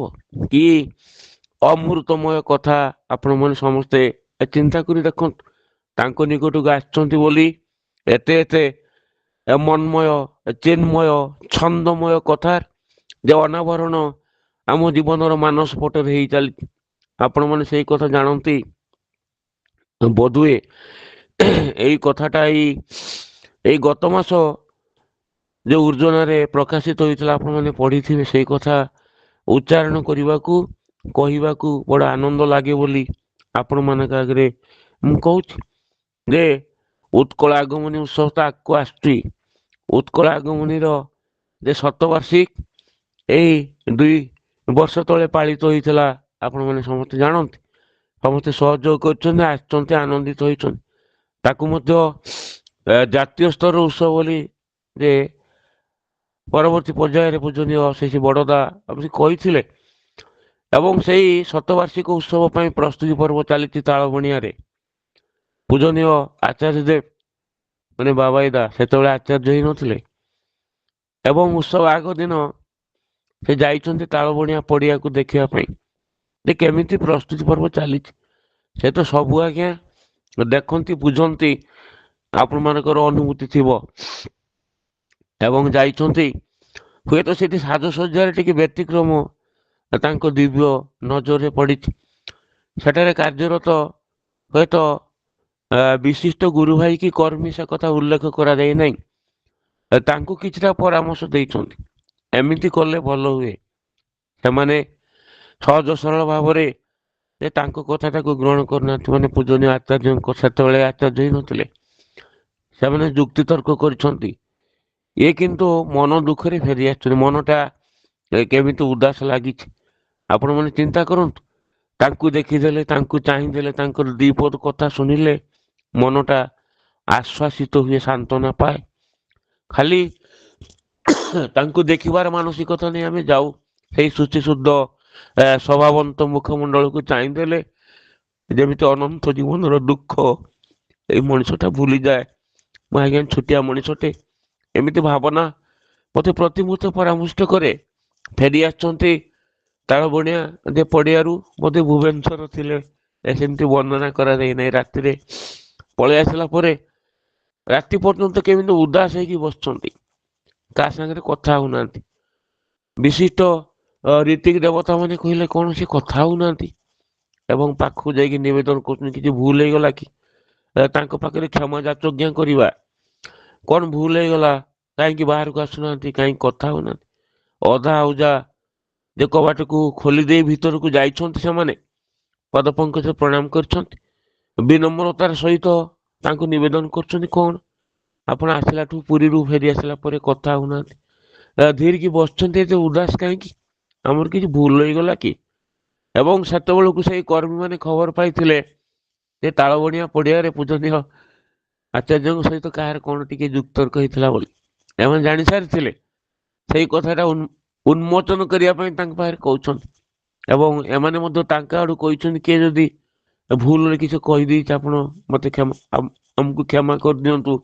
ସାଙ୍ଗେ ସାଙ୍ଗେ ବିନମ୍ରତାର ଅମୃତ ନିର୍ଝର ତାଙ୍କୁ ସମ୍ମୁଖରେ ଧରି ଆସିଛି। କହୁଛନ୍ତି କିଏ କଣ କହିଲା ମୁଁ ସେ କଥା ବୁଝିବାକୁ ସଂସାରକୁ ଆସି ନାହିଁ। କିଏ କଣ ତୁଚ୍ଛତାଚ୍ଛଲ୍ୟ ଭାବରେ କହୁଛି ସେ କଥା ଶୁଣିବାକୁ ମୋର ସାମାନ୍ୟ ଆଗ୍ରହ ନାହିଁ। କିନ୍ତୁ ତୁମେ ଜାଣ ମୁଁ ସଂସାରକୁ ଆସିଛି ମନ ପ୍ରାଣ ହୃଦୟରେ ପରମ ପିତାଙ୍କୁ 100 ଭାଗ ଭର୍ତ୍ତି କରି ଚାଲିବାକୁ। କେମିତି କାହିଁକି କେଜାଣେ ମୋ ସାଧନାର ବ୍ୟତିକ୍ରମ ରହିଯାଉଛି ବୋଧହୁଏ। ଏଇ ମନ ପ୍ରାଣ ହୃଦୟରେ କେଇଟି ଖାଲ ଅଛି, କେଇଟି ଗର୍ତ୍ତ ଅଛି। ସେ ଗାତରେ ବାହାରିଆ ଲୋକଙ୍କୁ କଥା ପଶିକି ମତେ ଦୁଃଖ ଦଉଛି। ମୁଁ ନିଜକୁ ନିଜେ ଧିକାର କରୁଥିଲି ବସିକି ଯେ ଏମିତି ଜୀବନ ନେଇ ଆସିଥିଲି 100 ଭାଗ ତୁମକୁ ପରା ନେଇକି ଚାଲିବି ବୋଲି ପ୍ରତିଜ୍ଞା କରିଛି। ମନରେ ପ୍ରାଣରେ ହୃଦୟରେ ତମକୁ 100 ଭାଗ ପୂରଣ କରିବି। କିଏ କଣ କହୁଛି ଯେମିତି ସେ କଥା ମୋ ଭିତରେ ପଶେ ନା, ନ ପଶୁ, କିନ୍ତୁ ହଉନାହିଁ। କେମିତି କେମିତି ଶୂନ୍ୟ ସ୍ଥାନ ରହିଯାଉଛି। ମୁଁ ନିଜକୁ ନିଜେ ଧିକାର କରୁ। ଚିନ୍ତା କରୁଛନ୍ତି ଲୋକ ତାଙ୍କ ସହିତ ଯୁକ୍ତି କଲା କିନ୍ତୁ ନିଜକୁ ସଂଶୋଧନ କରୁଛନ୍ତି। ଆଉ ମୁଁ ତ ଛୋଟିଆ ମଣିଷଟା, ବେଳେ ବେଳେ ଅହଙ୍କାର ମୋ ଭିତରେ ଅଛି ଯେ ମୁଁ ଭାବେ ମୁଁ ଠିକ କରେ, ମୁଁ ନିର୍ଭୁଲ କଥା କୁହେ, ମୁଁ ଗୋଟେ ପରଫେକ୍ଟ ମଣିଷ, ଆଉ ସମସ୍ତେ ଭୁଲ ତ୍ରୁଟିଯୁକ୍ତ ମଣିଷ। ଆଉ ହାତ ଉପରକୁ ଉଠେଇ କେମିତି ମୁଠା ମୁଠା କରି ଯେ ମଣିଷକୁ ମୁଁ ତିରସ୍କାର କରେ। ଆପଣମାନେ ପର୍ଯ୍ୟାଲୋଚନା କରନ୍ତୁ ଏଇ ଅମୀୟ ଲୀଳା ମାଧୁରୀରୁ ମନ ପ୍ରାଣ ହୃଦୟକୁ 100 ଭାଗ ତାଙ୍କ ଭାବରେ ଆମକୁ ଭର୍ତ୍ତି କରିବାକୁ ପଡିବ। ଟିକେ ବି ଫାଙ୍କା ସ୍ଥାନ ରଖିବା ନାହିଁ। ଯା ବାହାରର ଦୌରାତ୍ମ, ବାହାରର ବିଭତ୍ସତା ମୋ ଅନ୍ତରରେ ଯେ ପ୍ରବେଶ କରି ସେଇ ଖାଲୁଆ ଜାଗାରେ, ସେଇ ଶୂନ୍ୟ ସ୍ଥାନରେ ସ୍ଥାନ ଗ୍ରହଣ କରି ମତେ ବିଚଳିତ କରିବ। କି ଅପୂର୍ବ ଏ କଥା ଆପଣମାନେ ଥରେ ଚିନ୍ତା କରିବେ ଯେ ଅତେ ଏଇ ହଉଛନ୍ତି ଠାକୁର, ଏଇ ହଉଛନ୍ତି ତାଙ୍କର ଦିବ୍ୟ ଲୀଳା, ଏଇ ହଉଛନ୍ତି ଯେ ଆଚାର୍ଯ୍ୟ ଦେବ କେମିତି କେମିତି ଲୀଳା ଆପଣମାନେ ଜାଣନ୍ତି। ଠାକୁରଙ୍କର ଯେ ପୂର୍ବ ବରିଷ୍ଠ ଅବତାର ପ୍ରଭୁ ଶ୍ରୀରାମକୃଷ୍ଣଙ୍କର କଥା, ସେଇ କଥା ମନେ ପଡ଼ିଯାଉଛି ଯେ ମାନେ ଆଲୋଚନାରେ ବାହାରିଛି, ଆପଣମାନେ ପଢିଥିବେ। ରାମକୃଷ୍ଣ ଠାକୁର ବସିଛନ୍ତି, ତାଙ୍କୁ କେହି ପାଗଳା ଠାକୁର ବୋଲି କହନ୍ତି। ବହୁତ ସମୟରେ ଲୋକ କହିବେ ପାଗଳା ଠାକୁର, କାରଣ ସେମିତି ଗୋଟେ ପ୍ରମତ୍ତ ଭାବ, ସେମିତି ଗୋଟେ ପାଗଳାମୀ ଭାବ ମା କାଳୀଙ୍କୁ ନେଇ, ଜଗତ ଜନନୀ ଜଗଦମ୍ବା କାତ୍ୟାୟନୀ ଶିବାନୀ ଭବାନୀ କ ଭାବରେ ଅନ୍ତର କେମିତି ଆପ୍ଲୁତ, ମା ମା ହବାର ମଣିଷ ଏବଂ ଚତୁର୍ଦିଗକୁ ଚାହିଁ ମାର ସେଇ ଯେ ଉଚ୍ଚ ଧ୍ୱନିରେ ଅନ୍ତର ମନକୁ ପ୍ରକମ୍ପିତ କରୁଥିବା ମଣିଷ ମାନେ ବସିଛନ୍ତି। ତାଙ୍କ ଭଣଜା ଆସିଛି, ଆପଣ ଜାଣନ୍ତି ତାଙ୍କ ଭଣଜା କିଏ? ହୃଦୟ ମହାରାଜ। ହୃଦୟ ସେ ପରବର୍ତ୍ତୀ ପର୍ଯ୍ୟାୟରେ ସେ ହୃଦୟ ମହାରାଜ ହେଇଥିଲେ। ପ୍ରଭୁ ରାମକୃଷ୍ଣଙ୍କ ଚାଲିଯିବା ପରେ ହୃଦୟ ଆସିଛି। ମାମୁଁ ଭଣଜା କଥା ଠାକୁର ସେମିତି ନିରାମୟ ଭାବରେ ବସିଛନ୍ତି, କେମିତି ଗୋଟେ ସହଜ ସରଳ ମାନସିକତା ନେଇ ଦକ୍ଷିଣେଶ୍ୱରରେ ବସିଛନ୍ତି। ତା ଭଣଜା ଆସିକି ତିରସ୍କାର କରିଛି କାହାକୁ? ମାମୁଁଙ୍କୁ। କହିଲା ମାମୁଁ, ମୁଁ ଚାରିଆଡେ ଶୁଣୁଛି ଯେ ତୁମେ କାଳେ ଭଗବାନ, ଏ ଲୋକମାନେ ପ୍ରଚାର କରୁଛନ୍ତି, ତୁମେ କି ଭଗବାନ ହୋ? ଭଣଜା ଆସିକି କହୁଛି ଏ କଥା ଯେ ତମେ ଭଗବାନ ଭଗବାନ କାହିଁ କହୁଛ? ତମେ ତ ଗୋଟେ ପାଗଳା ମଣିଷ, ଅଦ୍ଭୁତ ମଣିଷ, ଆଉ ଭଗବାନ କହି ଏ ଭଗବାନ କାହିଁ ତାଚ୍ଛଲ୍ୟ କରୁଛ? এ প্রভু কৌছেন রামকৃষ্ণ যে আমি কি এমন বলেছিস? তুই যে বাইরে গিয়েছিলি এই কথাটা শুনে এসে আমাকে বলছি আমি কি এমন বলেছি যে আমি ভগবান? ମୁଁ କଣ କେହି କହିଛି ନା? ନା ତମେ କହିନ, ହୁଏତ ଏଇ ଯେ ଭକ୍ତମାନେ ଆସୁଛନ୍ତି ତମ ପାଖରେ ବସା ଉଠା କରୁଛନ୍ତି ତାଙ୍କୁ କହିଥିବ। ସେମାନେ ଚାରିଆଡେ କାହିଁକି ଏ କଥା କହୁଛନ୍ତି ତମେ ଭଗବାନ? ତମେ କି ଭଗବାନ? ତମେ କି ଛେଳି? ଏରকম ମେ କରୁଛନ୍ତି କିଏ? ହୃଦୟ ହୃଦୟ ମେ କହି ତମେ ତ ଛେଳିଟା। সেটু হসছিলে। প্রভু কইলে হৃদয়, আরে এমন কথা আমাকে বলেছিস, তুই কি ছাগল হবি নাকি? তুই কি ছাগল হবি নাকি? বিতিগলা সে অবতারের কথা। পরবর্তী অবতার হই পরম প্রেমময় সে ঠাকুর অঙ্কু চନ୍ଦ୍রଙ୍କର ଧରାଗମନ ହେଇଥିଲା। ସକାଳେ ସକାଳେ କେମିତି ବ୍ୟଥିତ ମନ୍ଥିତ ହଉଛନ୍ତି ଠାକୁର, ବହୁ ଭକ୍ତମାନଙ୍କୁ ଡାକୁଛନ୍ତି ଏବଂ ସମସ୍ତେ ଦେଖୁଛନ୍ତି ଠାକୁର କାହିଁକି ଅନନ୍ୟ ଭାବରେ ବ୍ୟତିବ୍ୟସ୍ତ ହଉଛନ୍ତି। ଏବଂ କେତେ ଜଣଙ୍କୁ ଡାକି ଠାକୁର କହୁଛନ୍ତି, ଏଇ ମୋ ପାଇଁ ଗୋଟେ କାମ କରିଦବ।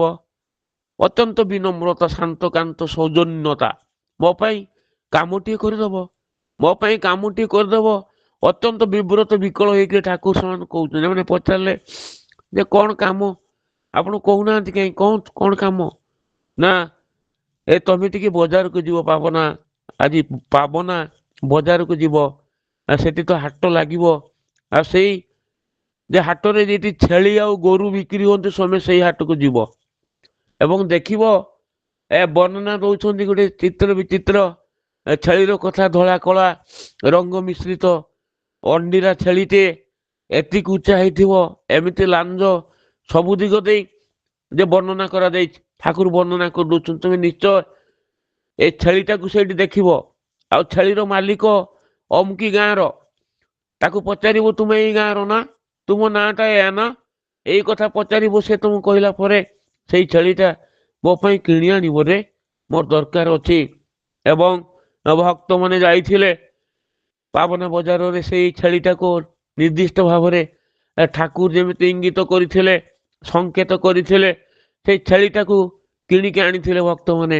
ଏବଂ ଛେଳିଟା ଠାକୁର ଅତ୍ୟନ୍ତ ଯତ୍ନରେ ତାକୁ ଲାଳନ ପାଳନ କଲେ, ଡାଳ ଦିଅନ୍ତି ଏବଂ ତା ଦେହରେ ହାତ ବୁଲେଇ ଦିଅନ୍ତି ଏବଂ ଠାକୁରଙ୍କ ପାଖେ ପାଖେ ଥାଏ। କିଛି ଦିନ ପରେ ହୁଏତ ବର୍ଷେ 1.5 ବର୍ଷ କି 2 ବର୍ଷ ବିତିଗଲା, ଯେ ଛେଳିଟା ମରିଗଲା। ମରିଗଲା ପରେ ଠାକୁର ବ୍ୟଥିତ ମନ୍ଥିତ ହେଲେ। ଯେମିତି ଭାବରେ ଯେ ଛେଳିର ଶରୀରକୁ ସତ୍କାର କରାଯିବ ସେଇ ବ୍ୟବସ୍ଥା ଠାକୁର କଲେ ଏବଂ କେଜଣ ଭକ୍ତକୁ ଡାକି ପଚାରିଥିଲେ ଯେ ତମେ ଏଇ ପଣ୍ଡିତ ମାନଙ୍କୁ ଯିବ, ପଣ୍ଡିତ ମାନଙ୍କ ନିକଟକୁ ଯିବ, ଏଇ ପଣ୍ଡିତ ପୁରୋହିତ ମାନଙ୍କ ପାଖକୁ ଯିବ, ତାଙ୍କୁ ପଚାରିବ ଏଇ ଛେଳିର ଯେ ଶୁଦ୍ଧ କର୍ମ ଯେ କରାଯାଏ କି ନାହିଁ। ଆଉ ଏମିତି ଧାରାରେ ଗୋଟେ ଧାରା ବତେଇଲେ ଠାକୁର, ଏଇ ଧାରାରେ କରାଯିବାଟା ଶାସ୍ତ୍ର ସମ୍ମତ କି ନୁହେଁ ତମେ ପଚାରି ଆସିବ। ଏଇ ଭକ୍ତମାନେ ଗଲେ ଠାକୁରଙ୍କ କହିଥିବା ମୁତାବକ ବିଭିନ୍ନ ପଣ୍ଡିତ ପୁରୋହିତଙ୍କ ପାଖକୁ ଗଲେ ଏବଂ ପଚାରିଥିଲେ ଏଇ ଛେଳିର ସାଧ କର୍ମ ଏଇଭଳି ହବ କି ନାହିଁ। ସେମାନେ କହିଥିଲେ, ମାର୍ଗ ବତେଇଥିଲେ ଏବଂ ଠାକୁର ଅପୂର୍ବ ଛନ୍ଦରେ ଯେ ସେଇ ଛେଳିର ସାଧ କର୍ମ କରିଥିଲେ। ଭରି ଭୋଜନ ଦିଆଯାଇଥିଲା ଭକ୍ତ ସଜ୍ଜନ ମାନଙ୍କୁ। ସେଇ କାମ ସରିଗଲା ପରେ ନୀଳନୀ କାଞ୍ଚନରେ କେତେ ଜଣ ବିଦଗ୍ଧ ପ୍ରାଣ ମଣିଷ ତାଙ୍କୁ କହିଥିଲେ ଠାକୁର ଗୋଟେ ଛେଳି ପାଇଁ ଆପଣ ଏତେ ବ୍ୟଥିତ ହୁଅନ୍ତି ତ, ତା କର୍ମ ଏମିତି କଲେ କାହିଁକି କଲେ ଠାକୁର, ଆପଣ ଦୟାକରି କୁହନ୍ତୁ ତ। କହୁଥିଲେ ସାଲା, ঠাকুর তাকে কইলে সালা আমার ভাঞ্জা ছিল, পূর্ব জন্মে আমার ভাঞ্জা ছিল, আমার মুখ তো এমন কথা নিশ্চিত হয়েছিল তুই সালা কি ছাগল হবি নাকি, এবং সে ଛେଳି ହେଇଥିଲା, ମୋ ମୁହଁରୁ ସିନା କଥା ବାହାରି ପଡିଥିଲା ତୁ ଛେଳି ହେଇଯା ବୋଲି। ଭଣଜାଟା ତ, ତା ପାଇଁ କଣ ମୋର କର୍ତ୍ତବ୍ୟ ନାହିଁ। ଛଳ ଛଳ ହେଇ କାନ୍ଦୁଥିଲେ ଠାକୁର, ସମସ୍ତେ ଦେଖୁଥିଲେ କି ଅମୀୟ ଲୀଳା ମାଧୁରୀର କଥା ଜୀବନକୁ ପରିପୂରଣ କରିବା ପାଇଁ କେମିତି ଲୀଳା ରଚନା ସେ କରି ଯାଇଛନ୍ତି। ଆପଣମାନେ ସମସ୍ତେ ଦେଖିବେ ଏତେ କଥା ଜୀବନକୁ ନେଇ, ଏତେ ସତ୍ୟର ଆସ୍ଫାଳନ ଜୀବନକୁ ନେଇ, ଏତେ ବାସ୍ତବତାର ଅନୁରଞ୍ଜନ ଠାକୁର କରିଛନ୍ତି, ଯାହାକୁ କଳ୍ପନା କରିହବ ନାହିଁ, ଯାହାକୁ ଭାବି ହବ ନାହିଁ। ମୁଁ ତ ଆପଣମାନେ ସମସ୍ତେ ବହୁ ବରିଷ୍ଠ ବିଶିଷ୍ଟ ପ୍ରଣମ୍ୟ ବନ୍ଦନୀୟ ମଣିଷ ମାନେ ସତ୍ସଙ୍ଗରେ ଯୋଗ ଦେଇଛନ୍ତି। ମୋର ଦେହଟା ଭଲ ନାହିଁ, ମୁଁ କଥା ବି ଠିକ ଭାବରେ କହିପାରୁନି, କଷ୍ଟ କରି କହୁଛି, କାରଣ ଦେବେନ୍ଦ୍ର ଭାଇଙ୍କୁ ଭଲ ପାଇବା ମୋ ପାଇଁ ଏକ ନିରତା ଯେ ଉଦାହରଣ ଅଟେ, ଏକ ପ୍ରଗାଢ଼ ଏକ ନିରତା ଉଦାହରଣ ଅଟେ। ତାଙ୍କ କଥା ମୁଁ କାଟିପାରେ ନାହିଁ। ଆପଣମାନେ ଜାଣନ୍ତି ଯେ ଢାକାର ମାଣିକଗଞ୍ଜ ଅଞ୍ଚଳର ଯେଉଁ ବିଖ୍ୟାତ ଜ୍ୟୋତିଷ ଠାକୁରଙ୍କ ନିକଟକୁ ଆସିଥିଲେ। କେବଳ ସେ ଢାକା ମାଣିକଗଞ୍ଜ ଅଞ୍ଚଳର ବିଖ୍ୟାତ ଜ୍ୟୋତିଷ ମୋହିନୀ ମୋହନ ଶାସ୍ତ୍ରୀ, ଆପଣ ସେ ନାଁଟା ଜାଣନ୍ତି। ମୋହିନୀ ମୋହନ ଶାସ୍ତ୍ରୀ କେମିତି ପରିସ୍ଥିତି ପରିବେଶରେ ଆସିଥିଲେ ଏବଂ ଠାକୁରଙ୍କୁ କେମିତି ଗ୍ରହଣ କରିଥିଲେ, ସେ ବାସ୍ତବ ଦୃଷ୍ଟିଭଙ୍ଗୀର କଥା ଯେ ଆପଣମାନଙ୍କ ଆଗରେ ତୋଳି ଧରିବାକୁ ଚାହେଁ। କେବଳ ମୋହିନୀ ମୋହନ ଶାସ୍ତ୍ରୀ ଆସିନଥିଲେ ଠାକୁରଙ୍କ ନିକଟକୁ, ଠାକୁରଙ୍କ ନିକଟକୁ ଆସିଛନ୍ତି ଯେ ଧୀରାଜ କବିରାଜ ବିଶିଷ୍ଟ ଜ୍ୟୋତିଷ, ତାଙ୍କ ଜୀବନକୁ ନେଇ ଯେ ଅନେକ ଲୀଳା ମାଧୁରୀର କଥା ଆପଣମାନେ ପଢିଥିବେ, ମୁଁ ପଢିଛି। ଏବଂ ଆସିଥିଲେ ଯେ ଗିରିଶ କାବ୍ୟ ତୀର୍ଥ ପ୍ରଖ୍ୟାତ ଜ୍ୟୋତିଷ, ଠାକୁରଙ୍କ ଜୀବନକୁ ଉନ୍ମିଳନ କଲେ, ତାଙ୍କ ଜୀବନ ପୁସ୍ତକକୁ ଏପଟ ସେପଟ ଇଞ୍ଚାଡ଼ିଲେ।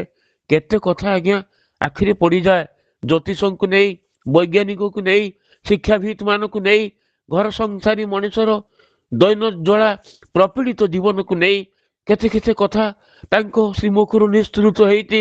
ମଣିଷକୁ ଟିକେ ଶାନ୍ତିରେ ଦେଖିବାକୁ ଚାହାନ୍ତି, ଆନନ୍ଦରେ ଦେଖିବାକୁ ଚାହାନ୍ତି। ପରମ ପିତା ସିଏ। ଅତଏବ ଢାକାର ଯେ ମାଣିକଗଞ୍ଜ ଅଞ୍ଚଳର ବିଖ୍ୟାତ ଜ୍ୟୋତିଷ ଯେ ମୋହିନୀ ମୋହନ ଶାସ୍ତ୍ରୀ ଯେ ଠାକୁରଙ୍କୁ ନିକଟକୁ ଆସିଥିଲେ, କେଉଁଠି ଦେଖା ହେଇଥିଲା ଯେ କୁଷ୍ଟିଆରେ। ଯେ ପ୍ରକୃତରେ ସିଏ ହିମାୟତପୁରକୁ ସେତେବେଳେ ଆସିନଥିଲେ। ଠାକୁର ଅନୁକୂଳ ଚନ୍ଦ୍ର ଅଧିକାଂଶ ଦିନ ଯେ କୁଷ୍ଟିଆକୁ ଯାଉଥିଲେ ଏବଂ ସେଇ ଯେ କୁଷ୍ଟିଆର କାହା ଘର, ପ୍ରଫୁଲ୍ଲ ରାୟ, ପ୍ରଫୁଲ୍ଲ ରାୟଙ୍କ ଘରକୁ, ପ୍ରଫୁଲ୍ଲ ରାୟ ତାଙ୍କରି ଘରକୁ ଯାଆନ୍ତି। ଏବଂ ଅଧିକାଂଶ ଯେଉଁ ବିଶିଷ୍ଟ ଲୋକ ଆପଣମାନେ ଶୁଣିଛନ୍ତି, ସେମାନଙ୍କର ଦୀକ୍ଷା ସବୁ ସେଇ ପ୍ରଫୁଲ୍ଲ ରାୟଙ୍କ ଘରେ ହେଇଛି। ଠାକୁର ସେଇଠିକି ଯାଆନ୍ତି ପ୍ରଫୁଲ୍ଲ ରାୟଙ୍କ ଘରକୁ। ଯେତେ ଯେତେ ବିଶିଷ୍ଟ ଲୋକ ଦେଖୁଛନ୍ତି ସେମାନଙ୍କର ଦୀକ୍ଷା, ସେ ଗୋକୁଳ ମଣ୍ଡଳ ହୁଅନ୍ତୁ, ରାମକୃଷ୍ଣ ବିଶ୍ୱାସ ହୁଅନ୍ତୁ, ସତ୍ୟ ଦତ୍ତ ହୁଅନ୍ତୁ ବା ଆଶୁତୋଷ ଜୋୟାରଦାର, ଯେତିକି ବିଶିଷ୍ଟ ଲୋକ ଆଜ୍ଞା ସବୁ ସେଇଠି ଦୀକ୍ଷା ହେଇଛି ପ୍ରଫୁଲ୍ଲ ରାୟଙ୍କ ଘରେ କୁଷ୍ଟିଆରେ। ଏବଂ ଠାକୁରଙ୍କ ଜୀବନୀ ପଢିଲା ବେଳେ ଆପଣ ଦେଖିଥିବେ, କାରଣ ଠାକୁର ସେଇଠିକି ଯାଉଥିଲେ, ଏଇ ଭକ୍ତମାନେ ସେଇଠିକି ଆସନ୍ତି। ଏବଂ ଏଇ ଯେ ମୋହିନୀ ମୋହନ ଶାସ୍ତ୍ରୀକୁ ତାଙ୍କୁ ଜଣା ଯେ କୁଷ୍ଟିଆକୁ ଠାକୁର ଯାଆନ୍ତି, କହିଲେ ମୁଁ ସେଠିକି ଯିବି, ହୁଏତ ତାଙ୍କର ଦେଖା ହେଇଯିବ। ଏବଂ ଯାଇଛନ୍ତି। ସୌଭାଗ୍ୟକୁ ଯେଉଁଦିନ କୁଷ୍ଟିଆ ପ୍ରଫୁଲ୍ଲ ରାୟଙ୍କ ଘରକୁ ଯାଇଛନ୍ତି ମହିନମୋହନ ଯେ ଶାସ୍ତ୍ରୀ ସେଦିନ ଯେ ଠାକୁର ସେଇଠି ଥିଲେ ଏବଂ ଉଭୟଙ୍କର ଦେଖା ସାକ୍ଷାତ ହେଇଛି। ମହିନମୋହନ ଶାସ୍ତ୍ରୀ ଠାକୁରଙ୍କୁ ପ୍ରଣାମ କରୁଛନ୍ତି। ସେତେବେଳେ ଯେଉଁ ବିଶିଷ୍ଟ ଭକ୍ତ ସଜ୍ଜନ ମାନେ ତାଙ୍କ ପଦ ପଙ୍କଜରେ ସମ୍ମିଳିତ ଥିଲେ ସମସ୍ତେ ଠାକୁରଙ୍କୁ ଅନୁରୋଧ କରୁଥିଲେ, ଠାକୁର ଆପଣ ଟିକେ ହାତ ଦେଖାନ୍ତୁ, ଆମେ ଜାଣିବା ପାଇଁ ଚାହୁଁ ଆପଣଙ୍କ ହାତର ଯେ ସ୍ୱତନ୍ତ୍ରତା କ'ଣ, ବୈଶିଷ୍ଟ୍ୟତା କ'ଣ। ତାହେଲେ ପରମ ପିତାଙ୍କର ହାତ, ଈଶ୍ୱରଙ୍କ ହାତ ସମ୍ପର୍କରେ ଯେ ଗଣନା କରିବାକୁ ଯେ ଲୋକ ଚାହୁଁଛି ଆଜ୍ଞା, ଜ୍ୟୋତିଷ ବି ଚାହୁଁଛନ୍ତି। ବହୁତ କଥା କହିଲା ବେଳେ ଠାକୁର କିନ୍ତୁ କହିଥିଲେ, କ'ଣ କହିଥିଲେ ଆପଣମାନେ ଜାଣନ୍ତି। ସେମିତି ଅବସ୍ଥା ଦେଖି ଠାକୁର କହିଥିଲେ, ଭଗବାନ ଏ ହାତ ଦେଇଛନ୍ତି କ'ଣ ହାତ ଦେଖେଇବା ପାଇଁ? ଭଗବାନ ହାତ ଦେଇଛନ୍ତି ହସ୍ତକର୍ମ କରିବା ପାଇଁ, ପ୍ରଭୁଙ୍କର କର୍ମ କରିବା ପାଇଁ। ଇଷ୍ଟଭୃତି ହାତର ସର୍ବଶ୍ରେଷ୍ଠ କାମ ଠାକୁର କହିଥିଲେ ଯେ ଇଷ୍ଟଭୃତି ନିବେଦନ କରିବା, ଏସବୁ କରିବା ପାଇଁ ଭଗବାନ ହାତ ଦେଇଛନ୍ତି। ଆଉ ତମକୁ କିଏ କହିଲା ଯେ ହାତ ଯେ ଦେଖେଇବା ପାଇଁ ସୃଷ୍ଟି ହେଇଛି ବୋଲି? କିନ୍ତୁ ଭକ୍ତମାନେ ନେଉରା ହେଇଛନ୍ତି, ଠାକୁର ଆମେ ତ ଆପଣଙ୍କୁ କଥାରେ ପାରିବା ନାହିଁ, ଆପଣ ଦୟାକରି ଯେ ଟିକେ ଦେଖାନ୍ତୁ, ଆମେ ଟିକେ ଖୁସି ହେବା। ଏବଂ ଯେତେବେଳେ ଭକ୍ତମାନେ ଆତୁର ଭାବରେ ବିଭୋର ଭାବରେ ତାଙ୍କ ନିକଟରେ ପ୍ରାର୍ଥନା କରିଛନ୍ତି ମହିନମୋହନ ଶାସ୍ତ୍ରୀଙ୍କ ଉଦ୍ଦେଶ୍ୟରେ, ଯେ ଠାକୁର ହାତ ଦେଖେଇଛନ୍ତି। ତାପରେ କ'ଣ ହେଲା ଆପଣମାନେ ଜାଣନ୍ତି। ମହିନମୋହନ ଶାସ୍ତ୍ରୀ ଠାକୁରଙ୍କ ହାତଟାକୁ ଧରିଛନ୍ତି, ଶକ୍ତ ଭାବରେ ଚାହୁଁଛନ୍ତି। ଅବାକ ବିସ୍ମୟ ଯେ ବେଳେ ବେଳେ ହାତର ରେଖା ଗୁଡ଼ିକ ଦେଖାଯାଉଛି, ହସ୍ତରେଖା ଆପଣମାନେ ଯେଉଁ କୁହନ୍ତି ଦେଖାଯାଉଛି, ବେଳେ ବେଳେ ସେ ହସ୍ତରେଖା ଲିଭି ଯାଉଛି, ଯେ ଶୂନ୍ୟ କାଗଜ ମେରା ଜୀବନ କରା କାଗଜ ଭଳି ଯେ ହାତଟା ହେଇଯାଉଛି। କିଛି ଚିହ୍ନ ବର୍ଣ୍ଣ ନାହିଁ, ବିନ୍ଦୁ ବିସର୍ଗ ନାହିଁ ବା ହସ୍ତରେଖା ନାହିଁ। ଯେ ମହିନମୋହନ ଶାସ୍ତ୍ରୀ ଆଶ୍ଚର୍ଯ୍ୟ, କିଏ କେମିତି ହାତ? ବେଳେ ବେଳେ ରେଖା ଦେଖାଯାଉଛି, ମୁଁ ରେଖାକୁ କାହିଁ ଧ୍ୟାନସ୍ଥ ହେଲା ବେଳକୁ ହାତ ଲିଭି ଯାଉଛି, ରେଖା ଗୁଡ଼ିକ ଲିଭି ଯାଉଛି, ଇଏ କେମିତି? ଏବଂ ପ୍ରଥମ ଦିନ ଗଲା, କହିଲେ ଆଜି ହବ ନାହିଁ, କ'ଣ ଗୋଟେ ଅସୁବିଧା ଅଛି ବୋଧେ। ସେ ଭାବୁଛନ୍ତି ମୋ ଆଖିରେ କିଛି ସମସ୍ୟା ହେଲା କି? କିଏ? ମହିନମୋହନ ଶାସ୍ତ୍ରୀ। ଏବଂ ଦ୍ୱିତୀୟ ଦିନ ସେମିତି ହାତ ଦେଖା ଆରମ୍ଭ ହୋଇଛି। କୌଣସି ମତେ ଠାକୁରଙ୍କ ଯେ ହାତ ପାପୁଲିରେ ହସ୍ତରେଖା ନାହିଁ। ଏବଂ ତାପରେ ମହିନମୋହନ ଶାସ୍ତ୍ରୀ ଯେ ଅତ୍ୟନ୍ତ ଦୁଃଖରେ ଯେ ପ୍ରଣାମ କରି ଯେ ଠାକୁରଙ୍କୁ ଯେ କହୁଛି କି ଅପୂର୍ବ ହାତ, ଏମିତି ହାତ ତ ପୂର୍ବରୁ ଦେଖି ନାହିଁ, ବୋଧହୁଏ ଏଇ ହାତ ଦେଖିବାର ଯୋଗ୍ୟତା ମୋର ନାହିଁ। ତମେ ଇଚ୍ଛା କରି ଏଇ ହସ୍ତରେଖା ଗୁଡ଼ିକୁ ଲିଭେଇ ଦଉଛ, ଠାକୁରଙ୍କୁ କହୁଛି। ଏବଂ ଠାକୁର କହୁଥିଲେ ସେତେବେଳେ ଏଇ କଥାଟା କହିବା ପାଇଁ ମୁଁ ଏଇ କାହାଣୀଟା କହୁଥିଲି। ବର୍ତ୍ତମାନ ଯେ କଥାଟା କହିବି, ଠାକୁର କହୁଥିଲେ ମହିନିନ୍ଦା ଏ ହାତ ଦେଖି ତୁମେ ମଣିଷର ଆୟୁଷ କେତେ କହିଦେଇ ପାର ନା? ନା ହଁ, ହାତରେ ଆୟୁ ରେଖା ଅଛି, କିଏ କେତେ ବର୍ଷ ବଞ୍ଚିବ ଯେ କହିଦେଇ ହୁଏ। ଠାକୁର କହୁଥିଲେ ଯେ ମହିନିନ୍ଦା ଯେ ମୁଁ ଦେଖିଛି ମୋ ଛୁଆଟି ପାଖରୁ ଆମ ଅଞ୍ଚଳରେ ଦି ଜଣ ଖଣ୍ଡେ ମଣିଷ ଅଛନ୍ତି, ସେମାନେ ବୟସ ହେଲାଣି, ଯେତେବେଳେ ଜନ୍ମ ହେଲେ ସେମାନଙ୍କୁ ବିଲକୁଲ ହାତ ନଥିଲା। ହାତ ନଥିବା ମଣିଷକୁ ଆପଣମାନେ ଦେଖିଛନ୍ତି, ସମସ୍ତେ ଟିଭିରେ ବି ଦେଖୁଛନ୍ତି, ୟୁଟ୍ୟୁବରେ ଦେଖୁଛନ୍ତି, ହାତ ନାହିଁ ଜନ୍ମ ହୋଇଛନ୍ତି ପିଲାମାନେ। ଠାକୁର କହୁଛନ୍ତି ସେମାନେ ମୁଁ ଦେଖୁଛି ସେମାନେ ବି 50-60 ବର୍ଷ ହେଲା ଯେ ବଞ୍ଚି ରହିଛନ୍ତି। ଅତଏବ ସେ ଭଗବାନ ଯାହାକୁ ହାତ ନ ଦେଇ ସୃଷ୍ଟି କଲେ, ଯାହାର ହାତ ବୋଲି କିଛି ନାହିଁ, ହସ୍ତରେଖା ନାହିଁ, ତିନି ତ ବାଚେ ଅଛି ମହିନ୍ଦା, ସିଏ ତ ବଞ୍ଚିଛି।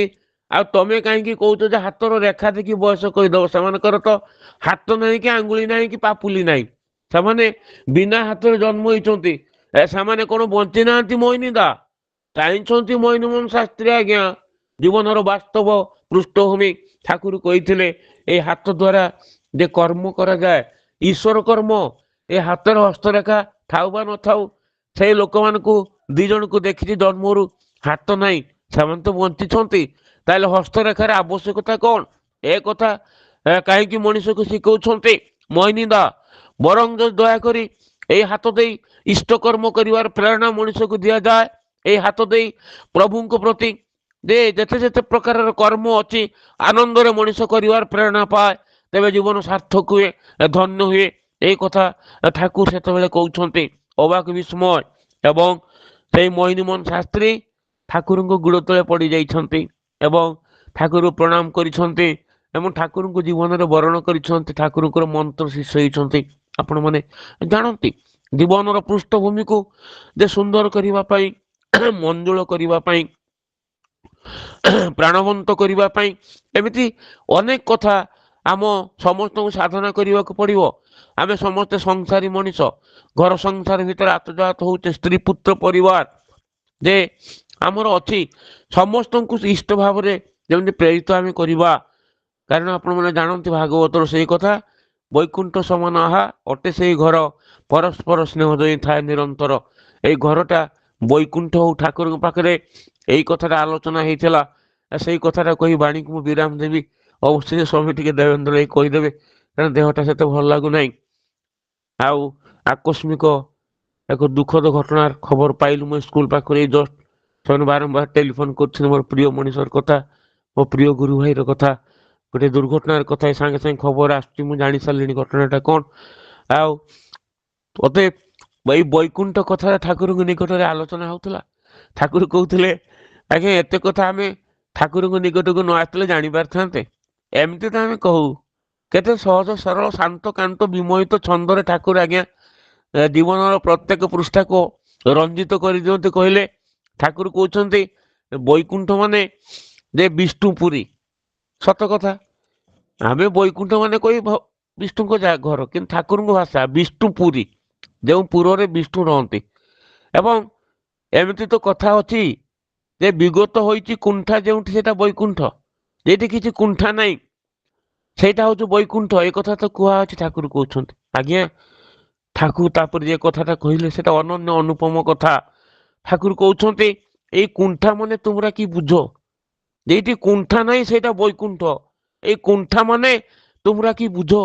ଠାକୁର କହୁଛନ୍ତି ଏଇ କୁଣ୍ଠା ମାନେ ଆମେ କିନ୍ତୁ ଭିନ୍ନ ଧରଣର ଜ୍ଞାନ କରି ଠାକୁର କହୁଛନ୍ତି ଏଇ କୁଣ୍ଠା ମାନେ ଆଳସ୍ୟ, ଏଇ କୁଣ୍ଠା ମାନେ ଯେ ଜଡ଼ତା, ଏଇ କୁଣ୍ଠା ମାନେ ମୂଢ଼ତା। ଠାକୁର ତିନିଟା ଶବ୍ଦ ପ୍ରୟୋଗ କରୁଛନ୍ତି ଯେ ବୈକୁଣ୍ଠ ସେଇ ଘରଟା ହବ ଯେଇଠି ଆଳସ୍ୟ ରହିନଥିବ, ଯେଇଠି ଜଡ଼ତା। ମୁଁ ବସିଛି ମନ ଇଚ୍ଛା, ମୁଁ 10ଟା ବେଳେ ଆଜି ଗାଧେଇମି, 11ଟା ବେଳେ ଗାଧେଇମି, ବସିଛି ତ ଦେହଟାକୁ ଚଳପ୍ରଚଳ କାହିଁ କରିମି। ଜଡ଼ତା ଆଉ ମୂଢ଼ତା, ତାମାନେ ଅଜ୍ଞାନତା। ଠାକୁର କହୁଛନ୍ତି ସେଇଟା ହେଲା ବୈକୁଣ୍ଠ, ଯେଉଁ ଘର ଭିତରେ ଆଳସ୍ୟ ପୁଣିଆ ରହିବ ନାହିଁ, ଯେଉଁ ଘର ଭିତରେ ଜଡ଼ତା ରହିବ ନାହିଁ, ଯେଉଁ ଘର ଭିତରେ ମୂଢ଼ତା ରହିବ ନାହିଁ। ସେମିତି ଏକ ଘର ନିର୍ମାଣ କର, ପ୍ରଭୁମୟ ଜୀବନ ନେଇ ବଞ୍ଚ, ପ୍ରଭୁଙ୍କ ଅନ୍ତରରେ ସ୍ଥାନ ଦେଇ ଚାଲ, ପ୍ରଭୁଙ୍କର ଲୀଳା ଚରିତର କଥା ସେଇ ଘର ଭିତରେ ଆଲୋଚନା ଯେ ଚାଲିଥାଉ ସଦା ସର୍ବଦା। ସନ୍ତାନ ସନ୍ତତି ସମସ୍ତେ ଯେମିତି ପ୍ରଭୁମୟ ଜୀବନ ନେଇ ତାଙ୍କର ବହି ପଢ଼ିବେ, ତାଙ୍କର ପ୍ରାର୍ଥନା କରିବେ, ତାଙ୍କର ଭଜନ କୀର୍ତ୍ତନ କରିବେ ଏବଂ ପ୍ରତ୍ୟେକ କଥାକୁ ଆନନ୍ଦିତ ହୋଇ, ଆମୋଦିତ ହୋଇ, ବିମୋଦିତ ହୋଇ ଆଳାପ ଆଲୋଚନା କରିବେ, ତାହାରି ଭିତରେ ଜୀବନ ସାର୍ଥକ ହବ। ଏଇଠି ମୋ ବାଣୀକୁ ବିରାମ ଦଉଛି। ଆପଣମାନଙ୍କର ସମସ୍ତଙ୍କର ଶାନ୍ତି ସୃଷ୍ଟି ନିରାମ ନିର୍ବିଘ୍ନ ଜୀବନ ଯାତ୍ରା ପାଇଁ ପରମ ପିତାଙ୍କ ପଦ ପଙ୍କଜରେ ନତଦାନ ଶତକୋଟି ପ୍ରଣାମ ଜଣାଇ ଆଜି ଏଇଠି ମୁଁ ମୋ ବାଣୀକୁ ବିରାମ ଦଉଛି। ଦାଦା ଜୟଗୁରୁ, ସମସ୍ତଙ୍କୁ ଜୟଗୁରୁ, ଜୟଗୁରୁ, ଜୟଗୁରୁ, ଜୟଗୁରୁ। ଖୁବ୍ ସୁନ୍ଦର ଭାବରେ ଆମର ସମ୍ମାନୀୟ ନୃସିଂହଦାସ ଠାକୁରଙ୍କ ସପ୍ରତିକ ଶ୍ରୀଯୁକ୍ତ ନୃସିଂହ ଚରଣ ସହ ବିଭିନ୍ନ ଦିଗ ଦେଇକି ଆମ ପାର୍ଶ୍ୱ ଠାକୁରଙ୍କ କଥା ତୋଳି ଧରିଲେ। ସଜ୍ଜଦିବେ ସଙ୍ଗ ତୁମର ଭାବ ଯଦିବେ ମହାନ ଉଚ୍ଚ, ବିଶ୍ୱ ଦ୍ୱାରେ ସାଧନା ତୁମର ହେବନି ତୁଚ୍ଛ ବନି ବ୍ୟର୍ଥ। ଏଇ କଥା, ଏଇ ଠାକୁରଙ୍କର ବାଣୀ ଏ କଥାକୁ ନେଇ ଆରମ୍ଭ କଲେ ଏବଂ ଆଚାର୍ଯ୍ୟ ଦେବ କେତେ ବିନୟ ସେ କଥା ପୁରୀ ତାଳବଣିଆରେ ଯେଉଁ ଘଟଣା ସେ କଥା ଆମ ପାଖରେ ଉପସ୍ଥାପନ କଲେ। ରାମକୃଷ୍ଣ ଠାକୁରଙ୍କର କଥା ତୋଳି ଧରିଲେ ଏବଂ ସେ ମୋହିନୀ ମୋହନ ଶାସ୍ତ୍ରୀଙ୍କର ଯେଉଁ ଆଲେଖ୍ୟ ସେ କଥା ମଧ୍ୟ ଠାକୁରଙ୍କୁ ନେଇକରି ତୋଳି ଧରିଲେ ଏବଂ ବୈକୁଣ୍ଠ କଥାକୁ ନେଇକି ଆମ ପାଖରେ ତୋଳି ଧରିଲେ। ଆମମାନେ ଆମର ସମ୍ମାନୀୟ ନୃସିଂହଦାସଙ୍କର ସୁସ୍ଥ ସୁଦୀର୍ଘ ନିରାମ ଜୀବନ ପାଇଁ ଠାକୁରଙ୍କ ଶ୍ରୀଚରଣ ପ୍ରାର୍ଥନା ଜଣାଇବା, ତାଙ୍କର ତାଙ୍କ ପରିବାର ସମସ୍ତଙ୍କର ଶାରୀରିକ ମଙ୍ଗଳ ପାଇଁ ଠାକୁରଙ୍କ ଶ୍ରୀଚରଣ ପ୍ରାର୍ଥନା ଜଣାଇବା। ଏମିତି ପ୍ରଭୁଙ୍କ କଥା କହିକି ଆମମାନଙ୍କୁ ପ୍ରେରଣା ପୁଷ୍ଟ କରିଥାନ୍ତୁ। এই ଧାରା ହିଁ ତାର ଅଭ୍ୟାସ ଥାଉ। ଏହା ହିଁ ଠାକୁରଙ୍କ ଶ୍ରୀଚରଣ ପ୍ରାର୍ଥନା। ଜୟଗୁରୁ ଦାଦା, ଜୟଗୁରୁ, ଜୟଗୁରୁ, ଜୟଗୁରୁ। ଜୟଗୁରୁ ଆଜ୍ଞା। ଆଉ ଆସନ୍ତା କାଲିର ସତ୍ସଙ୍ଗ ନିବେଦନ କରିଛନ୍ତି ମୋର ବଡ଼ ଭାଇ ଡକ୍ଟର ସୁରେଶ ଚନ୍ଦ୍ର ଦଳିଆସ। ଆଉ ତତ୍ସହିତ ସତ୍ସଙ୍ଗ ନିବେଦନ କରିଛନ୍ତି ଆମର ସଦ୍ୟ ବିକି ବାବୁ ଅଭିରୂପ ସବୁ। ଆସନ୍ତା କାଲି ସତ୍ସଙ୍ଗରେ ଯୋଗଦାନ କରିବା। ବର୍ତ୍ତମାନ ଆମର ଶ୍ରଦ୍ଧା ଜଗଦୀଶ ଭାଇ ଠାକୁରଙ୍କର ପବିତ୍ର ପାଞ୍ଜାଧୀର କର୍ମୀ ଶ୍ରୀ ଜଗଦୀଶ କୁମାର ସାମନ୍ତରାୟ ଏବଂ ତାଙ୍କ ପରିବାର ସମାପନ କୀର୍ତ୍ତନ କରି ଧ୍ୱନି ଦେଇ ସତ୍ସଙ୍ଗ ସମାପନ ହବ। ଜୟଗୁରୁ। ଜୟଗୁରୁ, ଜୟଗୁରୁ। ଆଜି ଜୀବନ ହେଲା ପ୍ରଭୁ ଧନ୍ୟ, तुमरी परस पाई आजी जीवन हेला प्रभु धन्य तुमरी परस पाई देईच शरण नर नारायण आउ किछि लोड़ा नाही देईच शरण नर नारायण आउ किछि लोड़ा नाही ते जुग पुरुषोत्तम ते जुग पुरुषोत्तम ते जुग पुरुषोत्तम ते जुग पुरुषोत्तम बेलासी सतनाम ते जुग पुरुषोत्तम बेलासी सतनाम ते जुग पुरुषोत्तम बेलासी सतनाम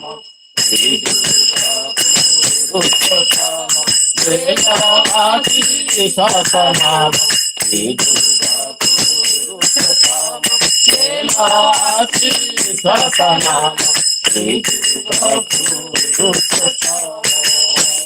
ए नाम रे जोग ए नाम रे भोग ए नाम जीवन तारी ए नाम रे जोग ए नाम रे भोग ए नाम जीवन तारी ए नाम मनने ए नाम स्मरणे दुख जाए अपसारी ए नाम मनने ए नाम स्मरणे दुख जाए अपसारी की मधुर नाम रस की मधुर नाम रस की मधुर नाम रस की मधुर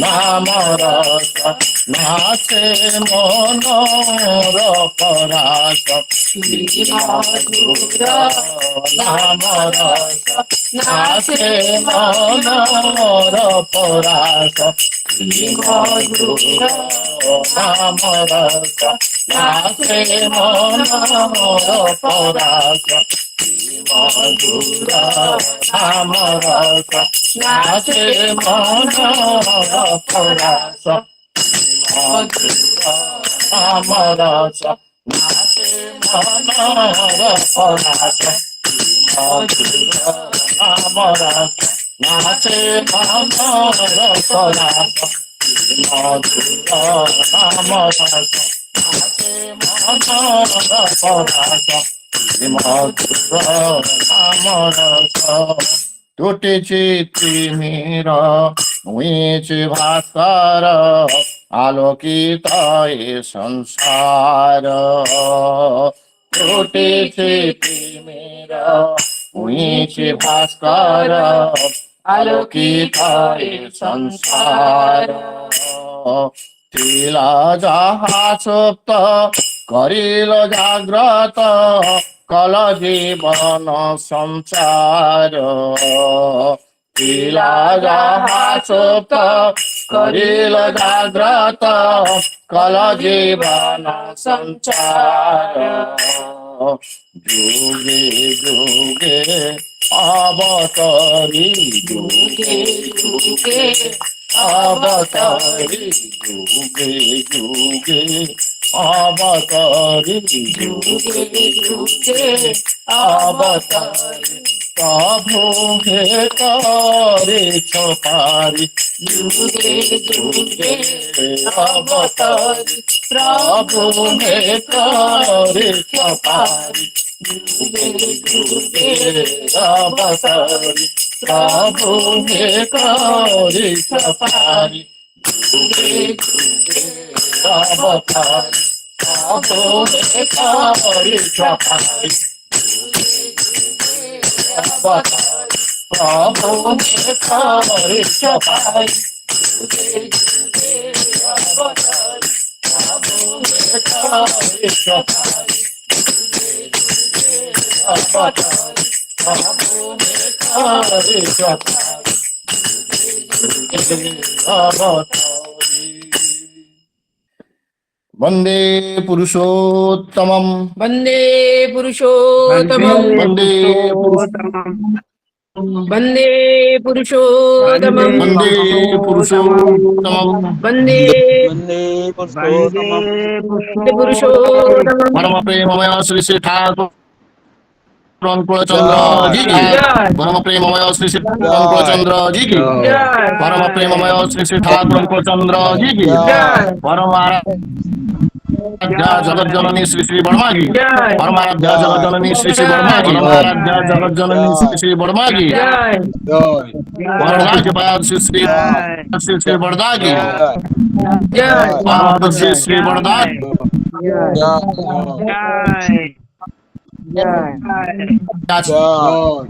आचार्य देव की पूज्यपाद श्री श्री आचार्य देव की सात संघ की सात संघ की सात संघ की वंदे पुरुषोत्तमं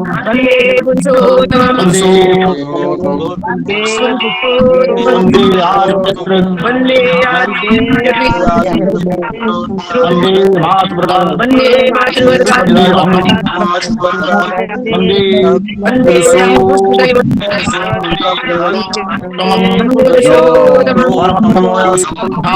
चंद्र जी की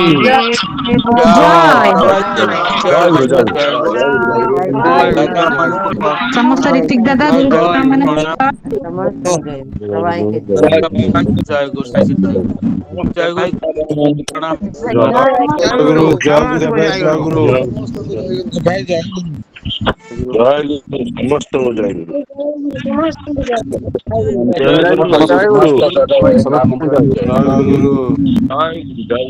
जय गुरु सबाई के जय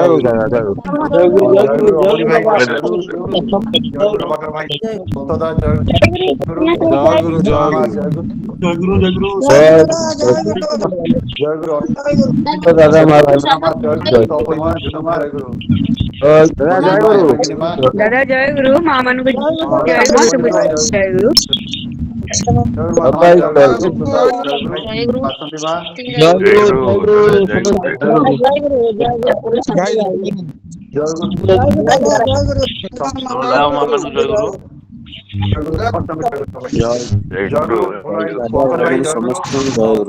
जय गुरु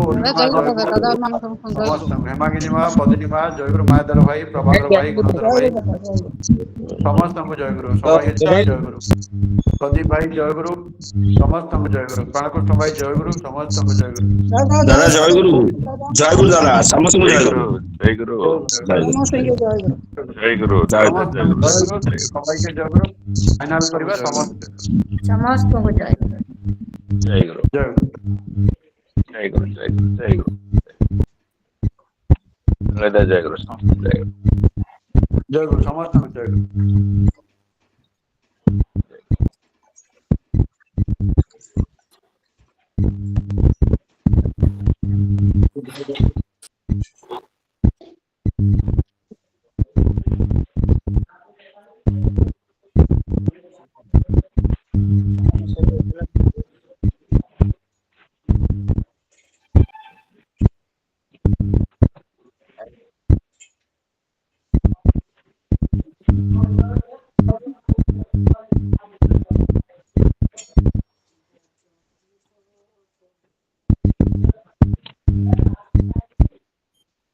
जय गुरु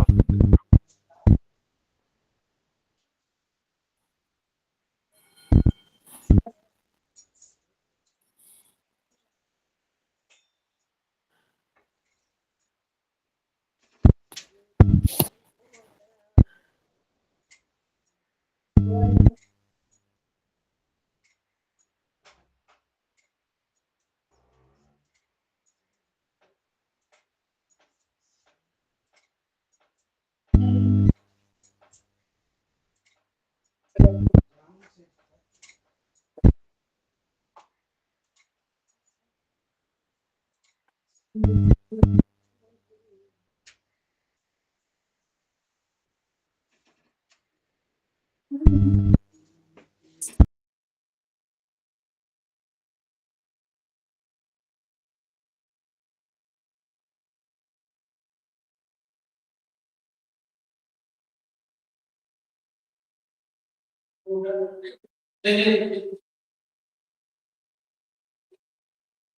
you.